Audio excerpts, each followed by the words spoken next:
Bonjour, bonjour tout le monde, bienvenue au podcast Can We Talk. Je suis Loïc, il est Charles. C'est un plaisir de vous trouver ici. Ça faisait depuis longtemps qu'on vous en parlait, que l'on vous disait que l'on allait développer un podcast. Ce sera dans le prolongement de ce que l'on avait l'habitude de vous proposer les mardis soirs avec le Nekao Live. Ne vous inquiétez pas, le Nekao Live sera toujours présent les mardis soirs. On voulait juste vous délivrer un peu plus de valeur. Frangin. C'est Tracy Enzo comme la Fefe Enzo, tu sais déjà. Je suis content d'être là, même si, gars, la nuit, elle a été courte. La nuit, elle a été courte, je sais pas. Je sais pas si c'est à cause du podcast, tu sais, j'étais peut-être un peu excité, je sais pas ce que j'avais, mais j'ai pas beaucoup dormi. Donc, je suis un peu KO, mais je vais délivrer. Non, franchement, je suis content d'être là. Je suis content d'être là parce qu'effectivement, ça faisait un moment qu'on en parlait. Et puis, là, en fait, on a décidé de se lancer dans le podcast, mais je sais pas si tu te souviens, bro.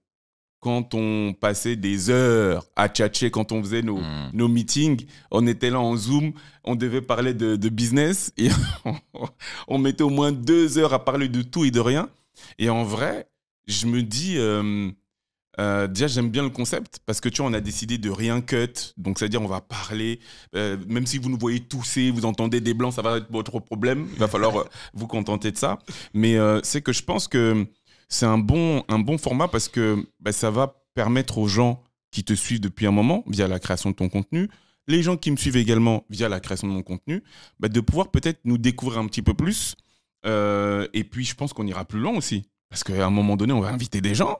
À un moment donné, on va commencer à partager aussi avec les gens qui nous inspirent, un petit peu à l'instar de ce qu'on avait commencé à faire via le Nekao Live. Et puis voilà quoi. Non, je suis content, bro. Je suis content. Moi aussi, je suis vraiment content. Le but de ce podcast, c'est de pouvoir toujours échanger. C'est vraiment un esprit d'échange. Après, pourquoi pas du débat de temps en temps, parce qu'on n'est pas forcément d'accord sur tout. Mais le but, c'est vraiment de pouvoir s'élever dans le même esprit que ce qu'on développe avec le Nekao Live. Et voilà, d'échanger. Du coup, je pense que dans un premier temps, ce qui serait bien, c'est que l'on puisse se présenter pour les personnes qui ne nous connaissent pas. J'avais la même idée. J'avais la même idée. Ouais, je vais essayer de faire simple et court. Donc, Tracy Enzo, Charles de mon prénom. Ça fait 15 ans que je me suis lancé dans la finance. En tant que consultant en gestion de patrimoine, et j'ai eu la chance de faire pas mal de choses dans la mesure où j'ai créé des cabinets de courtage. J'ai accompagné des centaines de personnes pour leur permettre en fait d'atteindre leurs objectifs, notamment sur le plan financier. Donc j'ai œuvré au sein de différentes structures, mais de différentes manières. J'ai plusieurs casquettes. Et aujourd'hui, ça fait à peu près un peu plus d'1 an maintenant, puisque j'ai fêté mes 1 an en juin. Je me suis transformé en créateur de contenu. Et donc, je fais pas mal de choses. Je suis co-animateur de 2 lives, entre autres, dont l'un avec vous, cher monsieur Monloïc. Nekao Live et CDT Show. C'est ça, exactement. Et puis, je crée également des vidéos. Et j'aime beaucoup la tournure que les choses prennent.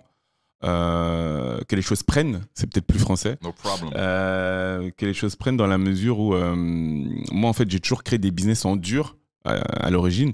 Et j'avais une frustration de fou quand je voyais les gens exploser sur les réseaux. Tu sais, des gens que je suivais, je les voyais avec 3-4 abonnés, 1 an, 2 ans, 3 ans après, je les vois, tu vois, je pense à une Crazy Sally, par exemple. C'est un exemple, hein, mais il y en a pas mal d'autres. À l'époque, tu vois, comme j'aimais un peu faire du sport, il y avait des gars dont je te parle souvent, Body Time aussi. Je les veux grandir aussi, Crazy Sally. Voilà, tu vois. J'ai même collaboré avec elle à l'époque, parce que je faisais du dropshipping à un moment donné. Mais bon, on en parlera un peu plus tard. Ouais, non, mais enfin voilà, tu vois, donc c'est... à un moment donné, je me suis dit, mais quand est-ce qu'on devient acteur, tu vois ? Et donc, je me suis lancé il y a 1 an et c'est super sympa. Et puis, bon, je pense qu'on parlera également de nos activités puisque je suis cofondateur à vos côtés de la Nekao School. Et c'est aussi l'objet de ce podcast. Ça va être de partager un maximum et aussi autour de nos connaissances en matière d'épargne et d'investissement. Et donc, voilà. Excellent. Donc, pour ma part, Loïc Monlouis. Enchanté. Merci, enchanté. De même, monsieur Tracy Enzo, comme l'a Fefe, tu sais déjà. Loïc Monlouis, Tout comme toi, j'ai multiples casquettes. On s'est rencontrés dans la gestion de patrimoine. On parlera peut-être un peu plus tard de la façon dont on s'est rencontrés. Donc, conseiller en gestion de patrimoine à la base, mais pas que, aussi artiste. Je suis comédien. Également infopreneur, puisque c'est de l'infopreneuriat qu'on fait sur les réseaux sociaux. On délivre du contenu sur l'éducation financière, également sur la vie de tous les jours. Voilà, le but, c'est de pouvoir délivrer un maximum de valeur. Et qu'est-ce que je pourrais dire d'autre ? Également chroniqueur des funérailles des tabous. Ce n'est pas rien. Donc moi, ce n'est pas la première fois que je me retrouve face caméra sur un podcast à échanger sur différentes choses. Après, l'émission des funérailles des tabous a beaucoup plus un caractère, on va dire, communautaire. Le but de Can We Talk, c'est vraiment de pouvoir échanger autour de tout. Après, bien évidemment, on va toujours rester centré autour de la communauté, tout simplement parce que c'est une problématique que l'on maîtrise, on en fait partie. C'est un combat qui nous tient à cœur. Et je dirais même pas que c'est un combat, c'est plus une élévation, une vision et une façon dont on souhaite développer les choses. Mais bon, le contenu que l'on fait quand même concerne absolument tout le monde. Tout le monde est le bienvenu sur Can We Talk. Et voilà, je sais pas si j'ai oublié des choses. En tout cas, c'était moi, je pense avoir dit le plus important. Ah ouais. Alors, deux choses, tu vas me dire ce que tu en penses. Oui.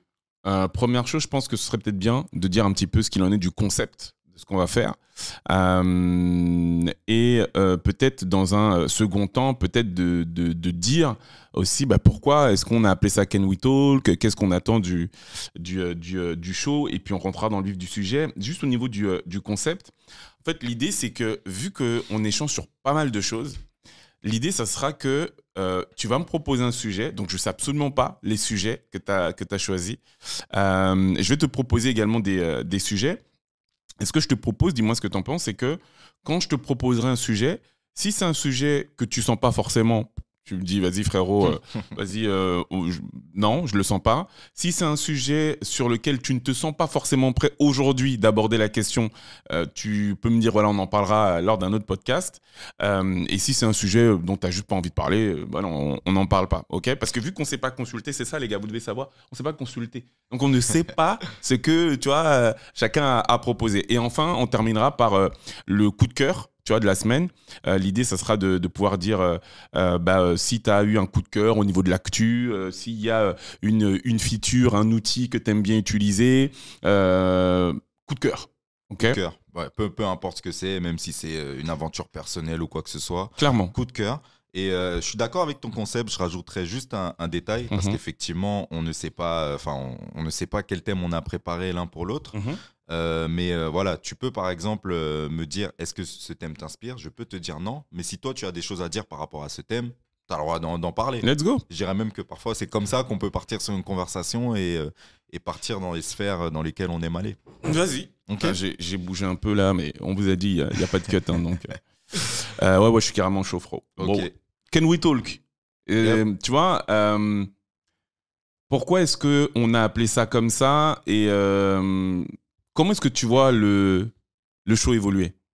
Alors, pourquoi est-ce qu'on a appelé ce podcast Can We Talk ? Pour la simple bonne raison que pour moi, nous sommes bénis de par l'ère que nous sommes en train de traverser. On voit qu'avec l'expansion d'Internet, il y a de plus en plus d'avis sur les réseaux sociaux, beaucoup plus de personnes qui pensent des choses. Et je pense qu'on a tendance à se tromper dans la façon dont tout ça est perçu. Il y a énormément de critiques parce que énormément de personnes ne sont pas d'accord avec les propos des uns des autres. Et je pense que le plus important dans ce que l'on vit, ce n'est pas de savoir qui a tort, qui a raison, mais c'est surtout de comprendre une chose, c'est qu'il y a autant d'individus que de façons de penser. Et le plus important, c'est de pouvoir s'écouter, s'entendre, et échanger autour de tout ça. C'est quand même incroyable. À un moment donné, il faut se rendre compte que les seules personnes qui se faisaient entendre, c'était les personnes qui avaient les caméras en face d'eux ou qui étaient à la tête d'un gouvernement ou d'une monarchie ou quoi que ce soit.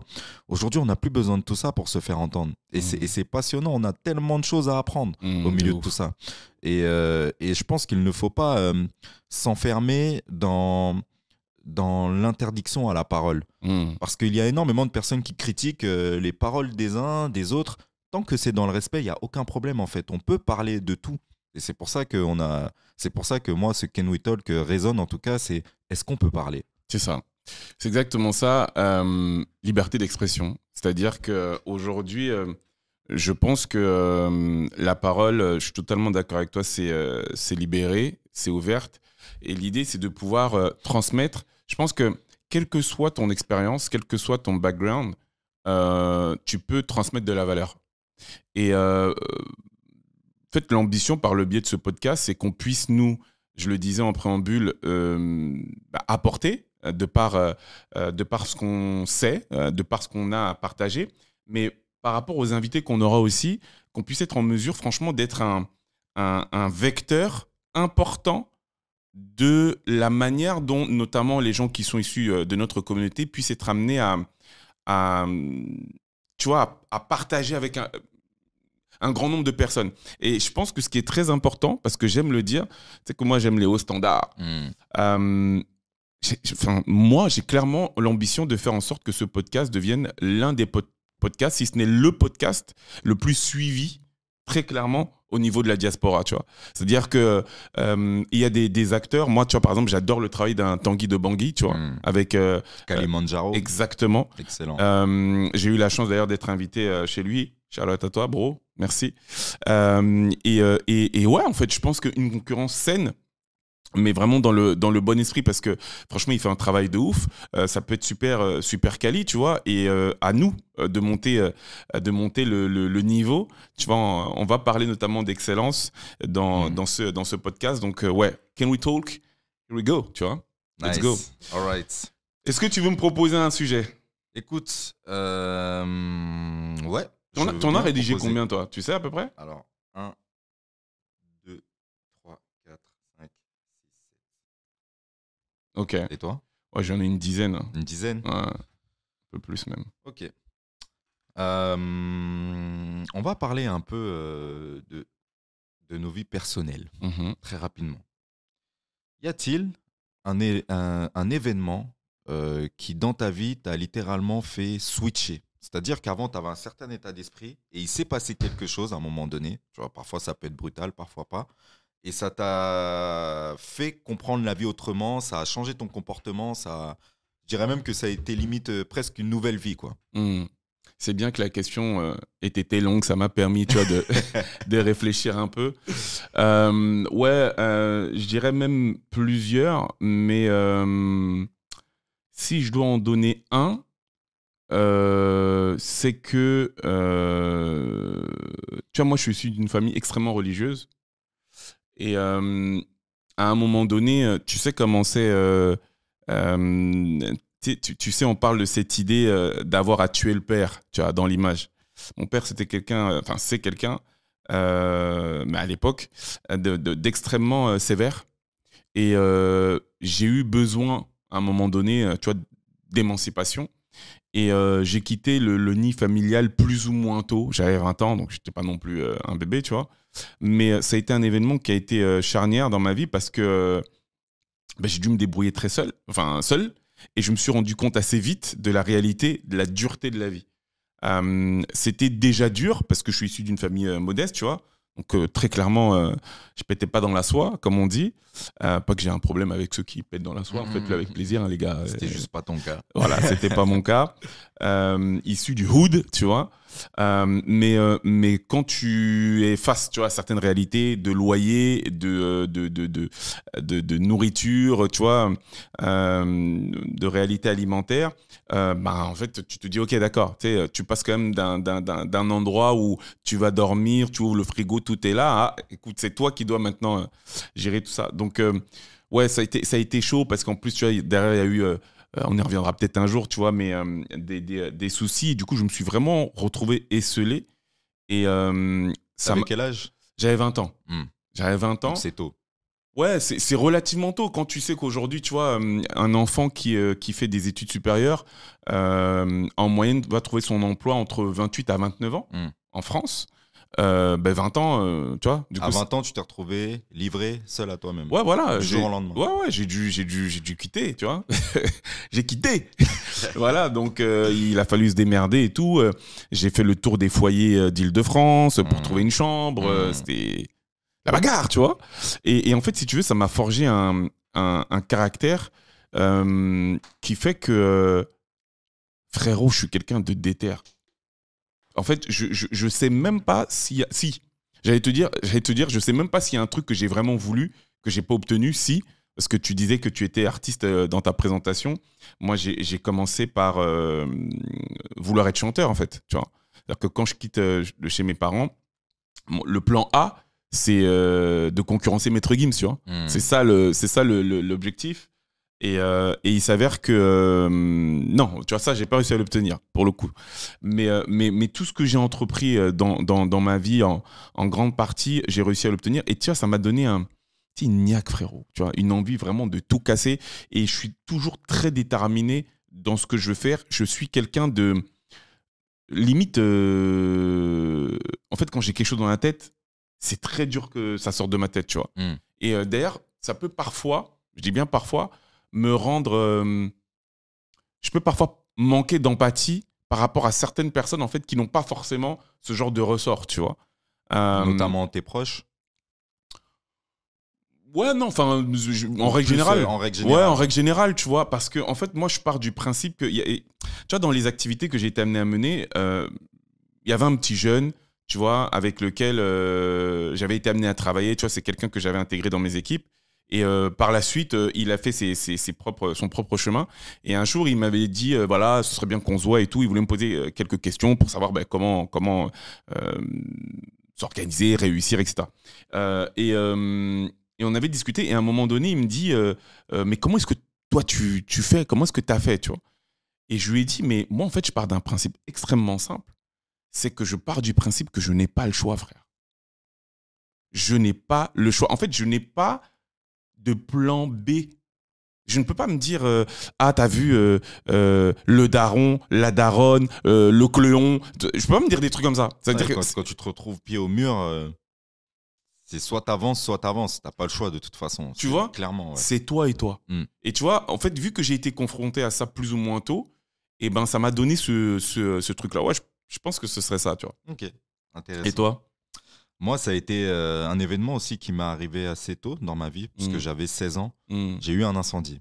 Ouais, j'ai eu un incendie, je t'en ai déjà parlé. Exact. J'ai pas forcément toujours l'habitude d'en parler face caméra, mais je le fais parce que maintenant, déjà, c'est quelque chose que j'ai pu intégrer, parce que j'ai pas forcément eu le temps de comprendre l'impact que ça a eu dans ma vie, mais aujourd'hui, je sais que ça en a eu un. Et ça a été quelque chose de très important.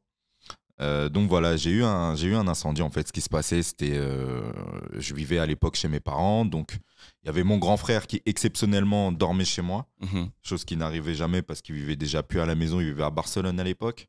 Voilà, il y avait mon petit frère dans la pièce d'à côté, et mes parents, on était dans un duplex, donc ils vivaient de l'autre côté de la maison. Et pendant la nuit, en fait, il y a un feu qui a démarré à l'intérieur des murs.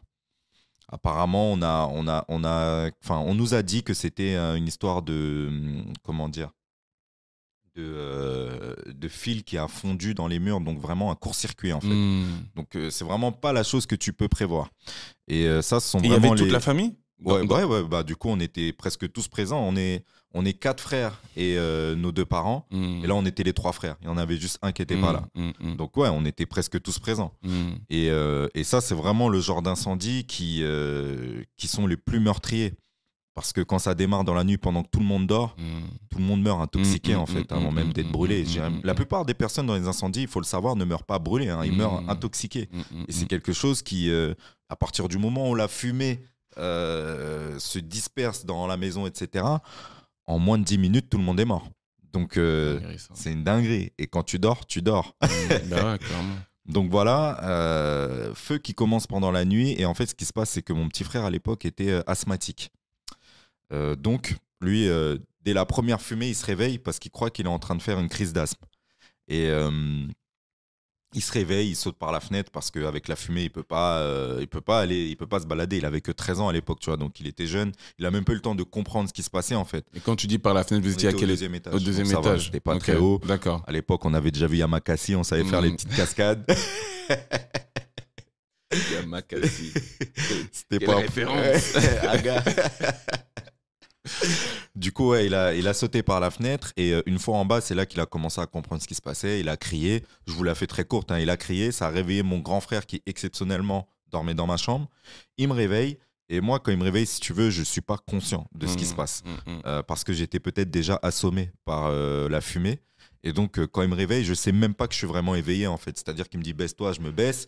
Il me dit, on descend dans le salon, je tombe dans les escaliers, je me retrouve là et je me fais brûler le dos.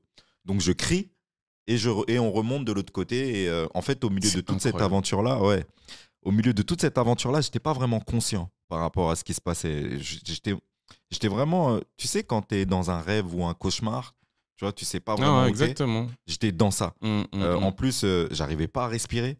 Donc, il faut savoir que la fumée, quand tu la respires, ça te brûle les poumons. Tu sais, tu comprends pas en fait ce qui se passe. Pourquoi tu étais en train de dormir, d'un coup, tu peux plus respirer. Enfin, c'est vraiment bizarre en fait. Et à un moment donné, j'ai même perdu connaissance, tu vois. Et donc, une fois que je suis revenu à moi, mon grand frère m'a sorti de là. On est sorti par la fenêtre. Et ce qui s'est passé, en fait, c'est que ça a vraiment été une réaction en chaîne parce que mon petit frère a réveillé mon grand frère m'a réveillé. Moi, j'ai réveillé mon père quand j'ai crié parce que je me suis fait brûler dans le dos. Et mon père a réveillé ma mère. Incroyable. Donc, on s'est tous rejoints après à l'extérieur et on était là, on était comme des miraculés, en fait. Parce que c'est vraiment un gros hasard. On aurait dû tous y passer. Incroyable. Clairement. On a perdu notre chien, tu vois, dans tout ça. Donc, c'était vraiment pas du jeu. Et on a perdu toutes nos affaires du jour au lendemain. Mais si tu veux une aventure comme ça, quand ça t'arrive à 16 ans, ça te remet les idées en place, tu vois. Parce que tu sors de l'enfance quand tu as 16 ans. Et quand tu es enfant, tu es un peu... je vais pas dire que tu es... je vais pas dire que tu es naïf face à la vie, mais tu attends tout de la vie et parfois tu es exigeant, parfois tu te tracasses pour des choses qui n'ont pas vraiment de... Tu sais, la crise d'adolescence, tu te prends la tête pour des conneries des fois, tu vois. Faut dire les mots.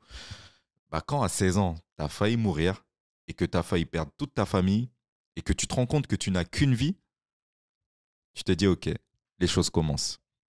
Et ça a été le début de ma nouvelle vie. Je me souviens que quand tu m'as raconté ça, ça m'a fait remonter mon caca, hein, très clairement. Non, mais parce que, je le dis un peu avec humour, mais parce que,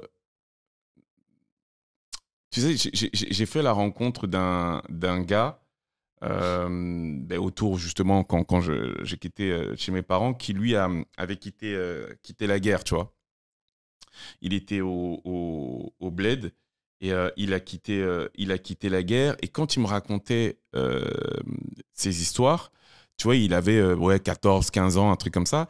Et quand je faisais le rapport ou le parallèle, en tout cas avec ma vie à moi, au même âge, moi, frérot, c'était vas-y, tout le temps des cornflakes, j'en ai marre. Tu vois ce que je veux dire?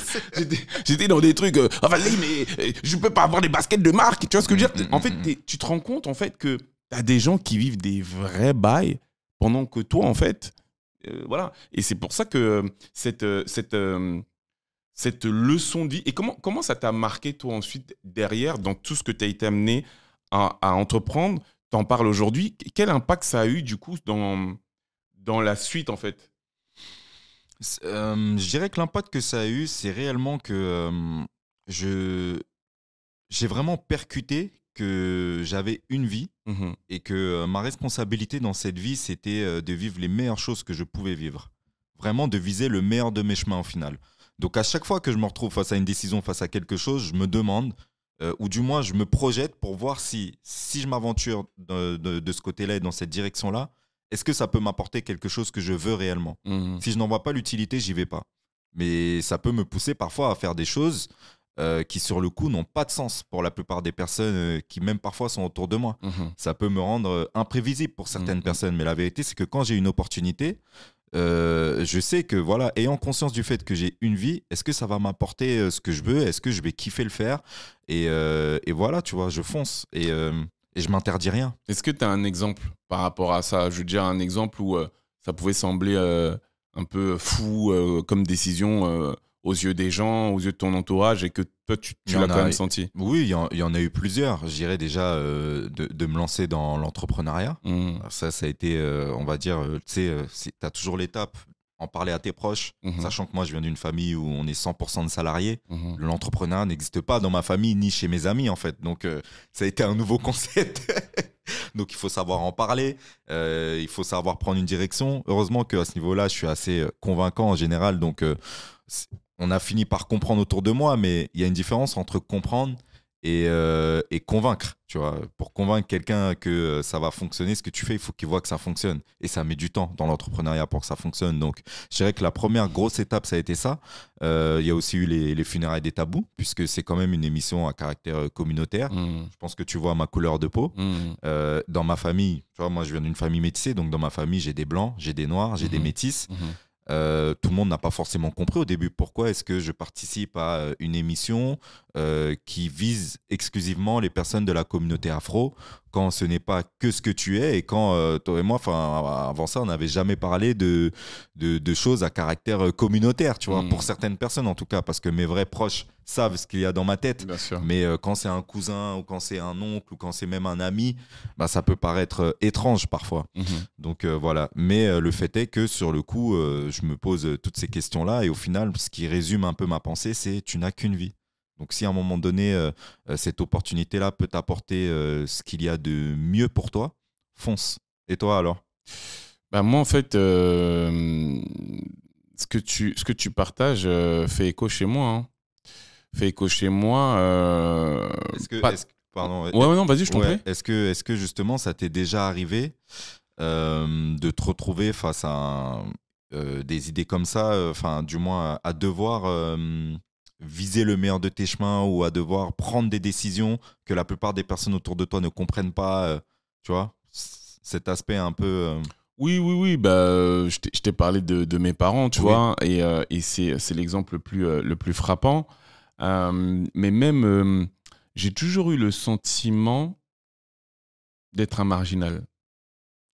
J'ai toujours eu le sentiment d'être un marginal dans le sens où, assez vite, mais je vais plus dire de façon intuitive, j'ai toujours senti que le cadre dans lequel en fait on essayait de me mettre, que ce soit au sein du cadre familial, mais même après professionnel, que clairement ça ne collait pas avec ce que je voulais pour moi en fait, tu vois.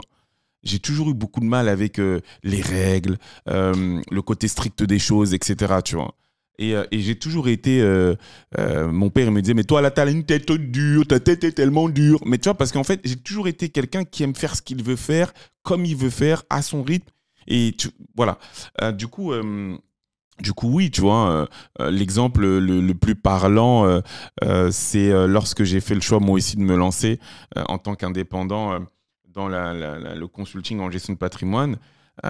C'était des discussions de fer avec le daron, parce que lui il me disait, mais pourquoi tu ne rentres pas dans la police? La police c'est parfait. En plus c'était à l'époque où, quand tu étais fonctionnaire, c'était la garantie du métier à vie et tout. Tu devrais rester policier, parce que la police... Et moi je dis, mais what, tu vois. Et il disait, je comprends pas, tu préfères prendre ta voiture, faire des kilomètres, aller voir des gens et tout, plutôt que de te mettre dans un boulot stable, t'es même pas sûr d'avoir de l'argent. Et effectivement, c'était une aventure qui pouvait poser question, tu vois. Mais moi, c'est ça, en fait, j'aime le challenge. J'aime le challenge. Et ouais, et je te disais marginal aussi parce que, tu vois, on en parlera certainement dans ce podcast, mais même par rapport à ton rapport aux femmes, tu vois. Moi, la mère de mon fils, enfin, mon ex-copine, c'est quelqu'un qui est extrêmement carré. Genre, extrêmement carré. Alors que moi, j'ai toujours été un mec, parce qu'un entrepreneur, c'est des très hauts, c'est des très bas, tu vois ce que je veux dire, tu n'as pas de côté linéaire. Et c'est vrai que quand tu es en couple avec quelqu'un, il faut pouvoir lui faire entendre, même si franchement, j'ai eu plutôt de la chance, parce qu'elle a été, de ce côté-là, je ne peux pas le renier, d'un soutien réel, tu vois. Mais je voyais bien que j'étais en marge, en fait, tu vois. Parce que je voulais construire mon truc, parce que j'avais mon idée dans ma tête. Ça a commencé par la musique. Tu as beaucoup d'appelés, peu d'élus. Ensuite, j'ai eu mon histoire de développer mes activités et tout. Et j'ai toujours été comme ça, tu vois. Donc, ouais, je me suis toujours senti un peu de côté. Et ça fait quoi? Ça fait maintenant 5 ans, 4-5 ans, 6 ans que ça fait classe de dire, ouais, je suis entrepreneur, tu vois. Même des gens qui n'ont pas le statut, tu vois, se disent entrepreneurs, tu vois. Et est-ce qu'aujourd'hui, tu te sens toujours marginal, du coup? Pour d'autres raisons, peut-être. Ouais. Ouais, d'une certaine façon, parce que on voit bien qu'il y a une doxa dominante, en fait, tu vois. Et la doxa dominante, c'est qu'à tel âge, tu es censé être marié, à tel âge, tu es censé avoir un enfant, à tel âge, tu es censé avoir ta maison, à tel âge, tu es censé avoir le chien. Tu vois ce que je veux dire? Et je suis pas du tout dans ces schémas-là, tu vois. Moi, par exemple, je suis un mec, je ne veux pas vivre avec la personne avec laquelle je suis en couple, tu vois. Ça ne m'intéresse pas, tu vois. J'aime avoir mon chez moi, mon espace.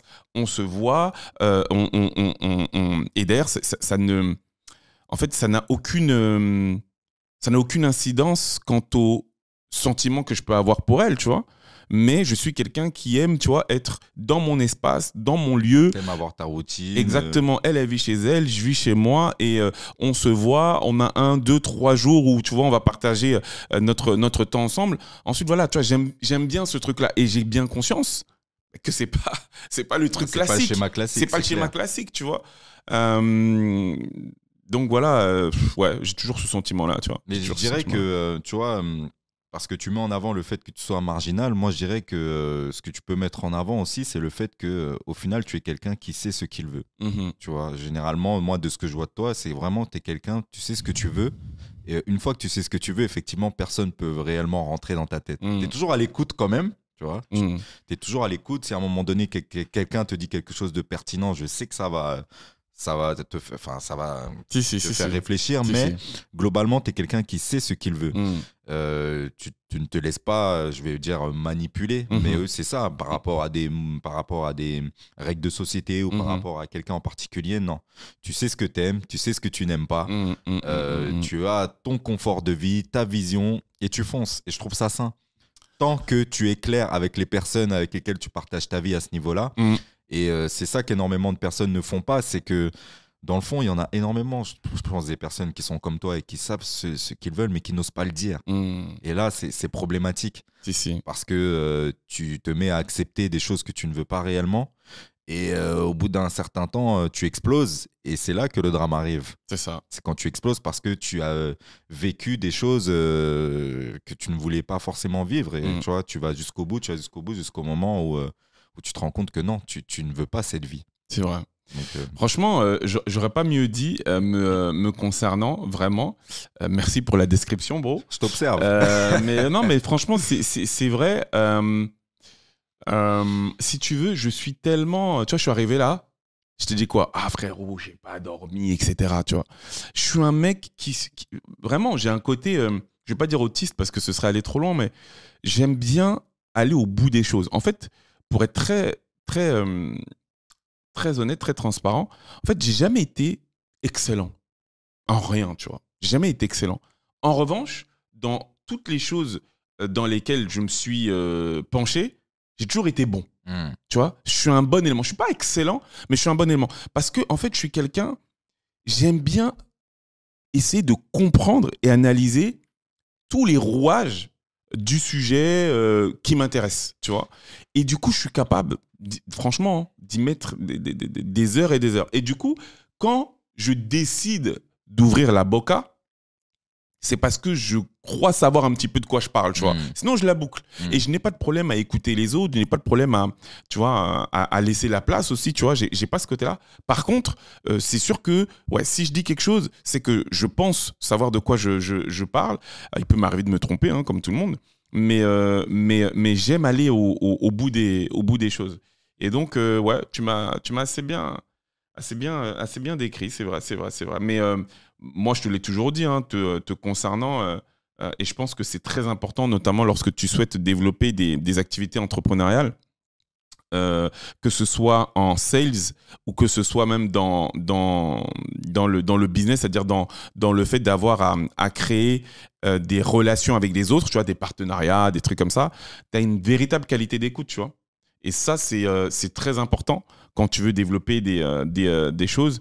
Mais bon, si on commence à se congratuler, tu vois, on peut y aller jusqu'à... Non, mais je pense que c'est important de dire les choses aussi. Enfin, il faut savoir se congratuler quand on le pense.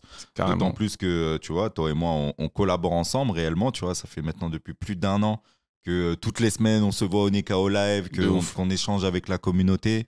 On prend énormément de plaisir au milieu de ça. On a développé notre programme d'accompagnement.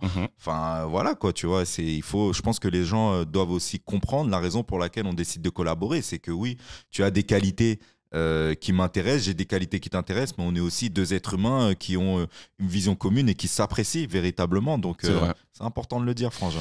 T'as raison, mon gars. Est-ce qu'on a fait le tour sur ça? Je pense qu'on a fait le tour. Hein. C'est à toi de lancer le thème. Là. Tu as compris que là, je commence à être pressé de te proposer un de mes thèmes. J'en ai plusieurs, mais en fait, j'aimerais bien que tu me donnes ton point de vue et que du coup, on échange, parce que c'est un échange. Sur ce sujet-là, j'aimerais bien que tu me dises, parce que tu l'as évoqué tout à l'heure, tu as évoqué tes racines, tu vois, et le métissage duquel tu es issu.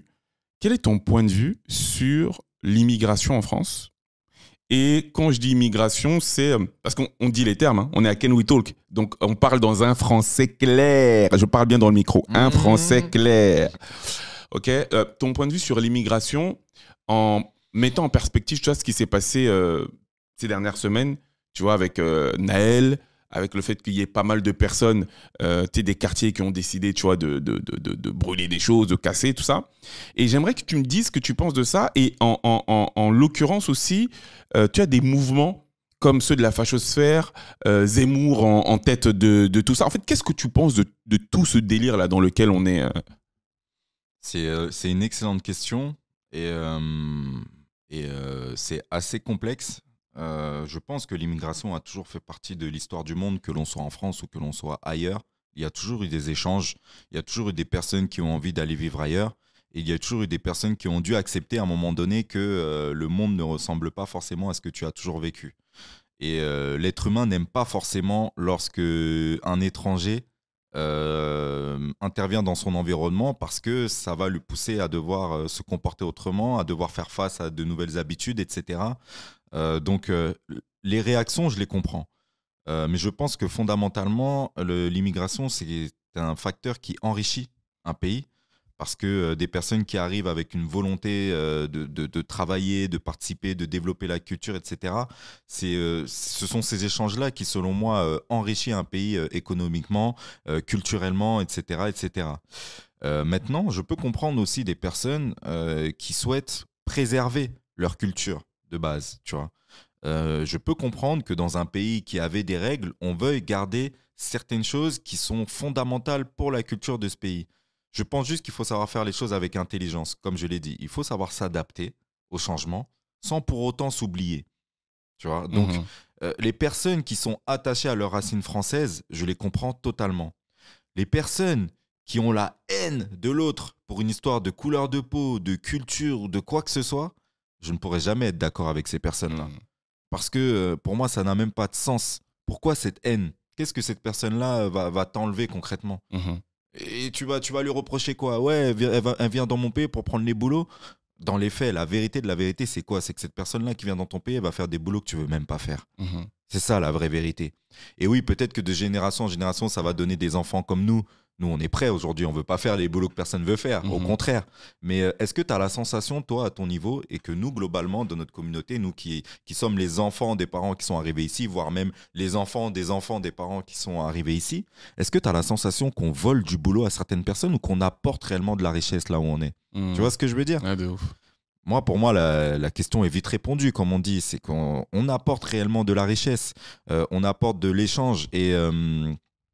Et voilà, je comprends totalement la personne qui veut préserver sa culture. Et j'ai pas envie, moi, de lui couper toute la relation qu'elle a avec sa culture. Tu vois, j'ai aucun problème avec ça. J'ai aussi ma culture. La France fait partie de ma culture. C'est mon pays. J'ai toujours grandi ici. Je ne viens pas que d'ici. Mais voilà, tu vois, et le but, c'est de pouvoir échanger, que chacun puisse trouver sa place. Et après, chez toi, tu fais ce que tu veux. Mais le but dans une société, c'est de pouvoir se mettre d'accord et de pouvoir évoluer à chaque fois pour trouver des intérêts communs, des points communs, et que l'on puisse tous s'organiser et travailler ensemble. Et est-ce que Zemmour te dérange dans le discours qu'est le sien, dans la manière dont il le défend? Oui. je dirais que Zemmour est quelqu'un... Zemmour me dérange de par son attitude et son comportement. Ça m'arrive d'écouter ce qu'il dit. Je peux pas dire qu'il a toujours tort dans ce qu'il dit, tu vois. Parfois, je peux comprendre son point de vue. Et là, tu touches le vrai truc. Parce que on va développer sur ça. Comprendre son point de vue, ça veut pas dire que je suis d'accord avec ce qu'il dit. Tu vois. Et c'est ça, c'est même le thème de Can We Talk. Je peux comprendre ton point de vue. Est-ce que ça veut dire pour autant que je dois forcément être d'accord avec toi? Non. Oui. Et peu importe, je suis même pas obligé de le dire en fait, tu vois. Et donc je peux comprendre son point de vue, mais je déteste la façon qu'il a de s'exprimer parce que je trouve ça condescendant. Je trouve que clairement il pète plus haut que son cul et ça plaît à énormément de personnes parce que la virilité, les quinquinquins, mais je trouve qu'au bout d'un moment ça empêche les gens de réfléchir dans le bon sens, tu vois. Ouais. Cette question de l'immigration, j'ai l'impression que lorsque on est nous-mêmes issus de cette immigration, il y a comme un espèce de... Je vais parler d'hypocrisie, mais je ne sais même pas si elle est consciente, en fait. Tu vois, je parlerais peut-être d'hypocrisie inconsciente. Parce que, en fait, tu peux être amené à penser certaines choses, à constater certaines choses, mais sans pour autant oser les dire. Parce que tu sais que tu pourrais te faire fustiger, enfin, tu vois, démarrer un bad buzz comme ça en 2 secondes. C'est un sujet super large. Pour moi, l'immigration, tu disais que c'est une richesse. Je suis assez d'accord avec toi. C'est comme ça, en tout cas, qui nous a été vendu. Voilà, c'est ça. C'est pas faux. Mais parce que, en fait, tu vois, moi, par exemple, mes 2 parents sont camerounais. Et à cause ou grâce, certains diront, voilà, grâce, à cause, peu importe, j'ai le sentiment d'être métisse. Tu vois ce que je veux dire? Alors que j'ai 2 parents africains qui sont camerounais, tu vois ce que je veux dire? Il n'y a pas de... Mais j'ai l'impression d'être métisse. Pourquoi? Parce que j'ai bénéficié d'une part, tu vois, de l'éducation africaine de mon père. Je vous l'ai dit, à 20 ans, il m'a mis un coup de pied aux fesses. Allez, va-t'en! Il m'a dit quitte, tu vois. Si je raconte tous les détails, mais peut-être que ce podcast sera l'occasion justement de développer et de dire des choses. Mais tu vois, j'ai eu cette éducation, tu vois, et dans le même temps, j'allais à l'école primaire, j'allais à la cantine avec Thomas manger des œufs mayonnaise, tu vois. Donc, j'ai cette double culture qui fait que j'ai l'impression, tu vois, d'être métisse. Mais n'est-ce pas ça le métissage? Tu sais que fondamentalement parlant, le métissage, c'est le mélange de 2 cultures. C'est ça. Hein. Bien sûr, tu vois. Mais en fait, c'est pour ça que je te posais la question, parce que le sentiment que j'ai, tu sais, les animaux pris en captivité, tu vois, je sais pas moi, un singe, il est pris en captivité, bébé, dans son milieu naturel. Quand il va dans le cirque, qu'il fait ces trucs-là et tout, on s'est rendu compte que lorsqu'on décidait de les ramener, du coup, un peu plus tard, à l'âge adulte, dans leur milieu naturel, soit ils se faisaient bouffer par les autres, soit ils mouraient. Parce qu'ils ne s'en sortaient pas, en fait, de façon autonome. Mais tu disais qu'il était dans un cirque. Oui, c'est-à-dire... C'est pour ça qu'il se faisait bouffer, hein. Qu'est-ce qu'il fait un animal dans un cirque? Voilà. Il tourne en rond dans une cage. Mais, donc en fait, c'est ça que je veux dire. En gros, ce que je veux dire, c'est qu'il était dans son milieu naturel, bébé, on l'a amené dans un autre endroit, qui n'est pas son milieu naturel, milieu dans lequel il s'est adapté. Il n'a pas dû aller chercher à manger, il n'a pas dû, tu vois ce que je veux dire, il a eu un rapport avec une autre catégorie, on va dire ça comme ça, de personnes, puisqu'il n'évoluait pas, tu vois, uniquement qu'avec des singes, il a été en contact avec des humains, etc. Et quand tu le ramènes dans son milieu naturel, les autres, ils ne le reconnaissent pas, ça devient une victime, ou alors lui-même meurt parce qu'il n'est pas en capacité d'aller chasser, etc. Pourquoi je te parle de ça? Je te parle de ça parce qu'aujourd'hui, en fait, sans qu'on ait, nous, décidé de quoi que ce soit, on est un petit peu ce singe. C'est une allégorie, hein, évidemment. Mais on est un petit peu ce singe. C'est-à-dire que, tu vois, là, frérot, ça fait quoi? Ça fait, allez, on va dire 3 ans, depuis les événements de George Floyd. Il y a comme un espèce d'éveil au sein de la communauté. Tu as énormément de personnes qui ont fait la démarche de vouloir, en fait, se reconnecter avec leurs racines. Tu as des gens qui le critiquent. Ah, vous avez dû attendre qu'un noir aux États-Unis, tu vois, vous fasse vous rappeler que vous êtes africain, vous êtes noir, etc. Bon, t'en as d'autres qui le saluent. On n'est pas là pour en débattre. On pourra en débattre aussi, tu vois. Mais en tout cas, ce qui est sûr, c'est qu'il s'est produit quelque chose, tu vois. Et en fait, moi, ce que j'ai envie de dire, c'est que le prisme par lequel on passe pour essayer de nous révéler en tant que personne dans un milieu, j'utilise des gros guillemets par rapport à mon image, non naturel, en fait, ça nous demande un effort incroyable. Ça nous demande un effort incroyable. Et ce qui est terrible dans l'histoire, c'est que même dans ce milieu naturel, eh ben, ça te demande un effort incroyable. Parce que finalement, même tes semblables vont te dire, mais en fait, toi, t'es pas vraiment de chez nous, en fait. Est-ce que tu vois où est-ce que je veux en venir ? Je vois où tu veux en venir. Mais je suis pas totalement d'accord avec ce que tu dis. En ce sens que je pense qu'il y a quand même une grosse différence entre le singe et nous aujourd'hui. C'est que le singe, il n'a pas le choix, il est attaché, il est dans une cage. Nous, c'était notre cas à l'époque de l'esclavage et de la colonisation. Aujourd'hui, ce n'est plus le cas. Mais la cage et les chaînes, elles sont là, dans notre tête, de par notre conditionnement. Mais on a le choix aujourd'hui de pouvoir devenir des lions, là où on est. Clairement. On ne sera pas à l'image des personnes qui sont restées en Afrique. On ne sera pas à l'image non plus des esclaves à l'époque qui n'avaient réellement pas le choix. On peut devenir ces personnes-là qui ont réellement quelque chose à apporter. Je dirais pas quelque chose en plus parce que chacun a son truc à apporter. Je pense que ce que l'on ne doit pas faire à notre niveau, c'est se dire par exemple que l'on va retourner en Afrique et devenir africain comme tous les autres. C'est faux en fait. Qui va retirer nos années de vécu qu'on a eues ici, tu vois ? Emportons-les avec nous. Comprenons ce que l'on a compris de notre vie jusqu'ici. On a un vécu, on a des choses, on a une force en tant que personne, en tant qu'individu, en tant que vie. Et accepte qui tu es réellement. C'est ça la vie, tu vois. C'est accepter ce que la vie a fait de toi. Tu ne pourras pas être comme les personnes là-bas. Tu ne pourras pas être comme quelqu'un d'autre. Tu ne pourras être que toi avec ton vécu.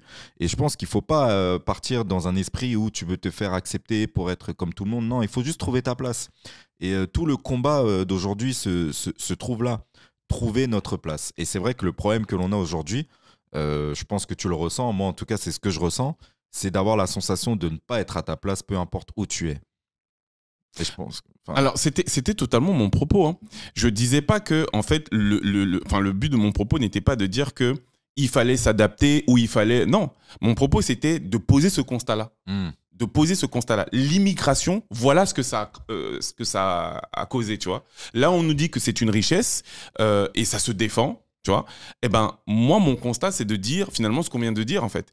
Tu as créé, en fait, des êtres, entre guillemets, évidemment, mais je suis toujours dans l'image, mais hybrides, qui, en fait, doivent, quelque part, s'adapter et doivent créer leur place, tu vois, en tant qu'individu, parce que auprès des Français, il faut se taper contre un Zemmour, et auprès des siens, il faut se taper contre cette frange de personnes qui vont te dire t'es pas de chez nous, tu vois ce que je veux dire ? Mais j'étais pas en train de dire qu'il fallait quelque part se prostituer ou quoi que ce soit. Non, oui, non, c'est pas non plus ce que je disais. Voilà, tu vois, l'immigration a causé et provoqué ça.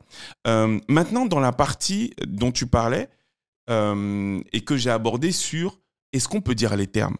Quand je dis est-ce qu'on peut dire les termes, c'est, je t'ai posé la question autour de Zemmour, est-ce que par exemple, tu penses qu'on peut être amené à critiquer, nous, en tant que personnes issues de l'immigration, en tant que personnes issues de la diaspora, est-ce qu'on peut être amené à critiquer nos semblables ? Je vais être plus clair, est-ce que par exemple, aujourd'hui, tu es d'accord ou tu es en capacité de critiquer des personnes qui sont issues, par exemple, des quartiers et qui ne se donnent pas les moyens de réussir. C'est-à-dire, tu sais, dans Casse Départ, c'est pas une référence, hein, tu vois, mais juste pour, encore une fois, était mon propos, quand tu as, tu sais, comment il s'appelle, Thomas Njijol, qui joue le mec du quartier et qui trouve tout le temps des excuses. Ouais, si je réussis pas, c'est à cause de la France, c'est parce que je suis noir, c'est parce que je suis ici, etc. Et de l'autre côté, tu as l'autre qui est dans l'autre extrême et qui est dans une assimilation plus. Tu vois ce que je veux dire ? Eh ben, est-ce qu'on peut être amené à critiquer le Thomas Njijol ? Est-ce que nous, aujourd'hui, en tant que Renois, en tant que personne issue de l'immigration, on peut être en capacité de critiquer ces personnes-là ? Alors, qu'entends-tu exactement par critiquer? Mais en fait, aujourd'hui, on a affaire, tu vois, à des jeunes. Tout à l'heure, je te parlais de l'histoire de Naël. Qu'est-ce qui s'est produit? On a un tas de jeunes qui ont décidé en fait de manifester leur mécontentement par rapport en fait à une situation en fait qui est juste ubuesque. T'as un jeune homme qui a perdu la vie parce que il avait soi-disant, parce que même ça a été discuté, provoqué en fait, il avait fait il n'avait pas accepté en fait d'obtempérer, délit de fuite. Est-ce que cette génération-là, on dit que c'était des très jeunes, est-ce que cette génération-là, elle est critiquable dans ce qu'elle a été amenée à faire et dans la manière dont elle évolue dans leur pays qu'est la France? Est-ce que tu vois ce que je veux dire? Tu vois, Oui, je vois ce que tu veux dire. Et pourquoi je t'ai demandé qu'entends-tu réellement par critique? C'est parce que je suis très attaché aux mots. Il y a une différence entre critiquer et exprimer son avis sur un point de vue ou sur une situation ou sur certaines personnes. Tu vois ce que je veux dire? Je trouve que le critique a un aspect un peu péjoratif. Tu vois critiquer quelqu'un. Alors que exprimer son point de vue, tu as le droit d'apporter un constat sur une certaine situation. Moi, j'ai le droit d'apporter un constat sur ces personnes issues de la diaspora et qui sont quelque part encore dans la matrice et qui ne se posent pas plus de questions que ça pour essayer d'élever leur vie. Je peux apporter un constat par rapport à ça. Là où intervient la critique, c'est quand je vais dire faites comme moi, vous faites pas la chose de la bonne façon, tu vois. Alors, juste parce que, en fait, quand on parle de critique, c'est au sens large, hein. Parce que effectivement, tu as beaucoup de gens, quand on parle de critique, qui vont y voir l'aspect péjoratif. Tu peux être critique de livres. Ça ne veut pas dire que tu critiques des livres dans le sens péjoratif. La critique, en fait, c'est une analyse, tu vois, au sens large du ça, du je t'ai terme. demandé qu'entends-tu réellement par critique. C'est ça, tu vois. Okay. C'est de ça dont critique, je parlais. Dans ce cas-là, je vais te répondre une chose. J'ai le droit de critiquer tout le monde. J'ai le droit de critiquer tout le monde. Et oui, j'ai quelque chose à dire sur ces personnes-là, tout comme j'ai quelque chose à dire sur les personnes qui n'acceptent pas, enfin, les personnes qui sur le continent n'acceptent pas les nouveaux arrivants parce que pour eux, nous ne sommes pas de là-bas. Je peux apporter une critique sur tout ça. Alors c'est ça. Quel est ton point de vue sur ces jeunes ou ces personnes qui sont aujourd'hui dans une démarche négative et qui ont en fait un mindset qui est quelque peu... Enfin, quel est ton point de vue? À mon niveau, moi, ce que j'ai envie de leur dire, en tout cas avec toute l'expérience de la vie que j'ai eue, c'est-à-dire que pas grand-chose, mais quand même assez pour pouvoir avoir mon point de vue, c'est réveillez-vous les frères. Parce que... réveillez-vous parce que tant que vous serez dans cet état d'esprit-là, vous serez condamné à vivre la même chose. La vie est faite comme ça. Hein. Si tu n'apprends pas les leçons que la vie veut t'apporter, elle te fera toujours vivre les mêmes choses.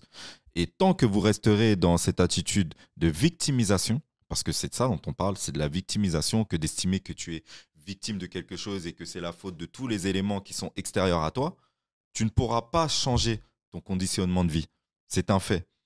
À un moment donné, si tu veux changer de vie, si tu constates quelque chose qui te dérange, même si tu en es victime sur le coup, la seule chose qui va pouvoir te faire vivre autrement, c'est toi.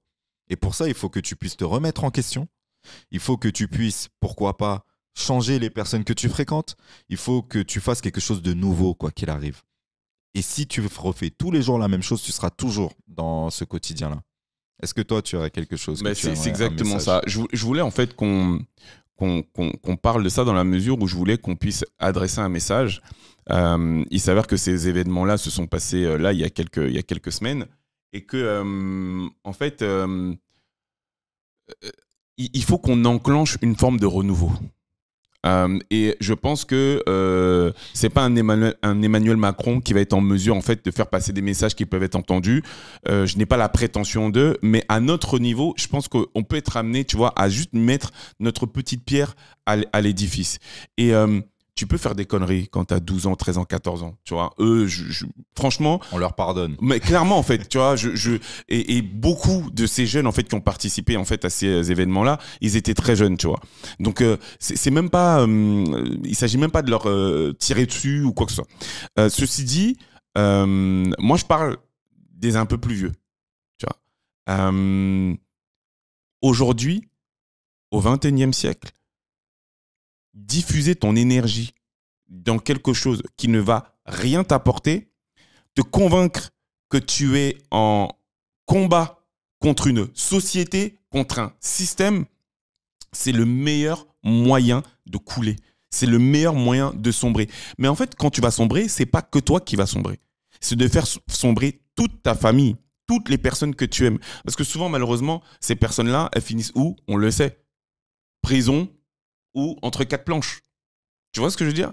Et on parle spécifiquement des jeunes de cité, c'est ça? Ouais, tu vois, des jeunes de cité qui sont issus de l'immigration. Enfin, aujourd'hui, 95%, même peut-être plus, de personnes qui sont issues de l'immigration vivent dans ces quartiers populaires, tu vois, on le sait très bien.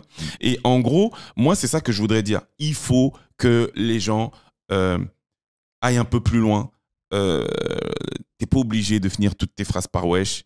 Tu peux le faire avec tes potes. Mais tu as vu, à un moment donné, quand c'est ta façon d'être, quand c'est ta manière en fait, de t'exprimer et que tu te rends compte que ça te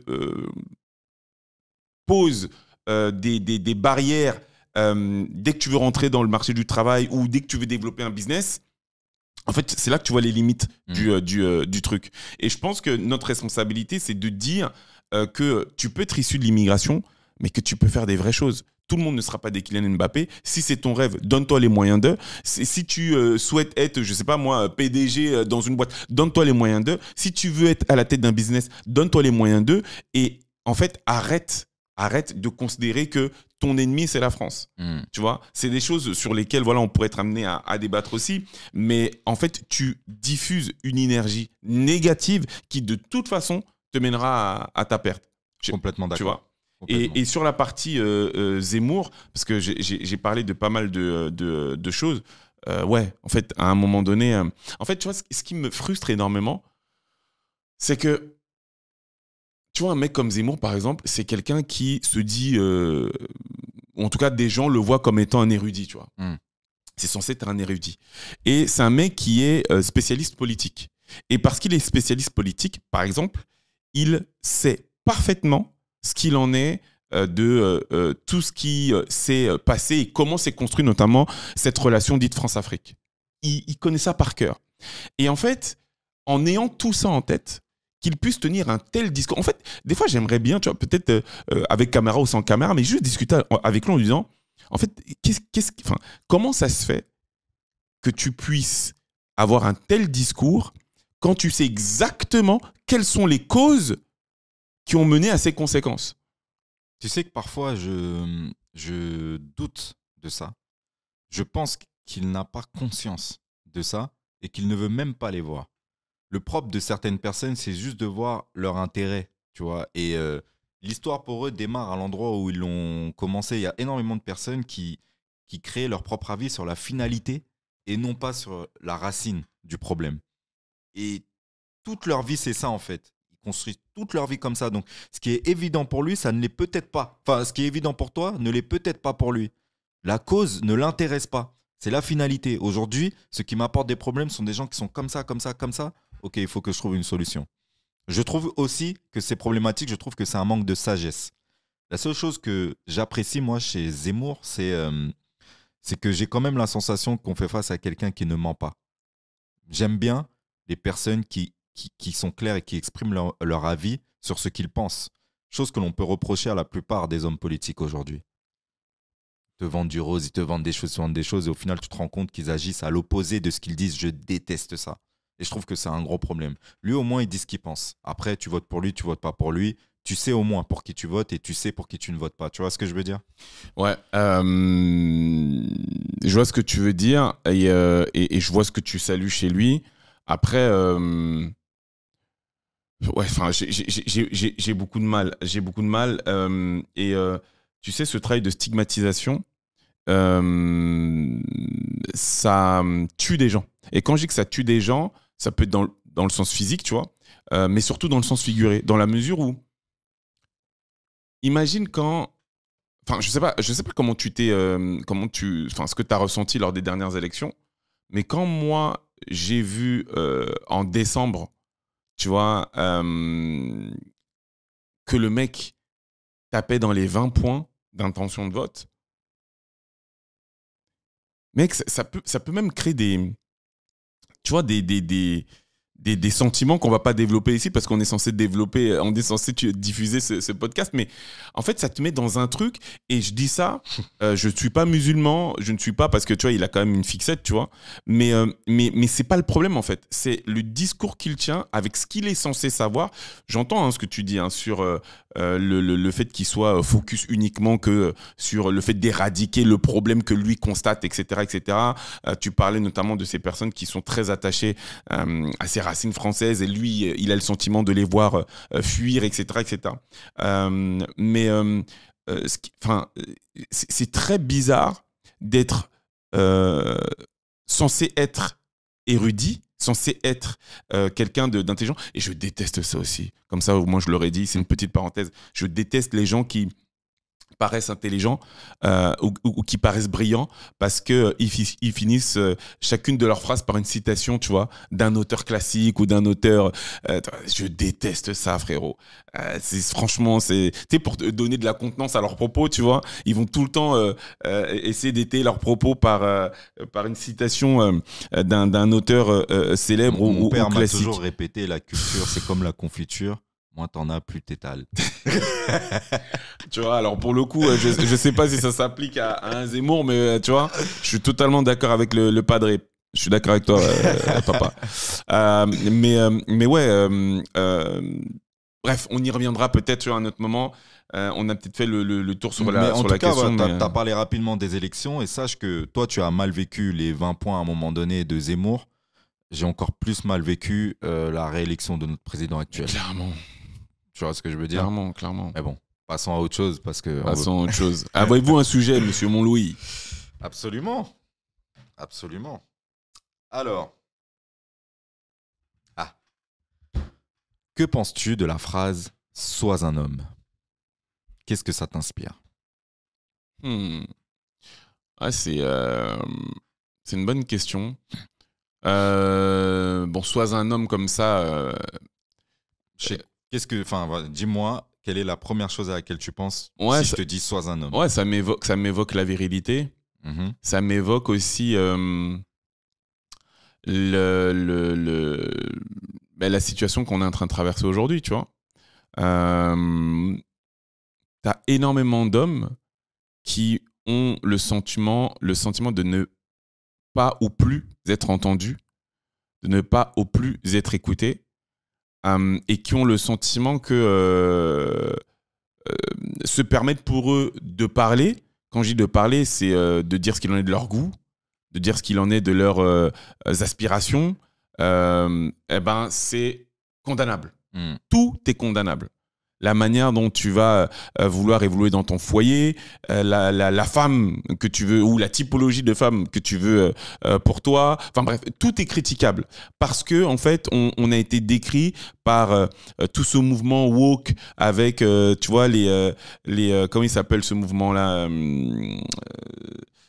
féministe là, voilà, je suis fatigué, j'oublie, ça va me revenir, mais on a été décrit dans nos aspirations profondes comme étant des PN, des pervers narcissiques pour beaucoup, tu vois ce que je veux dire?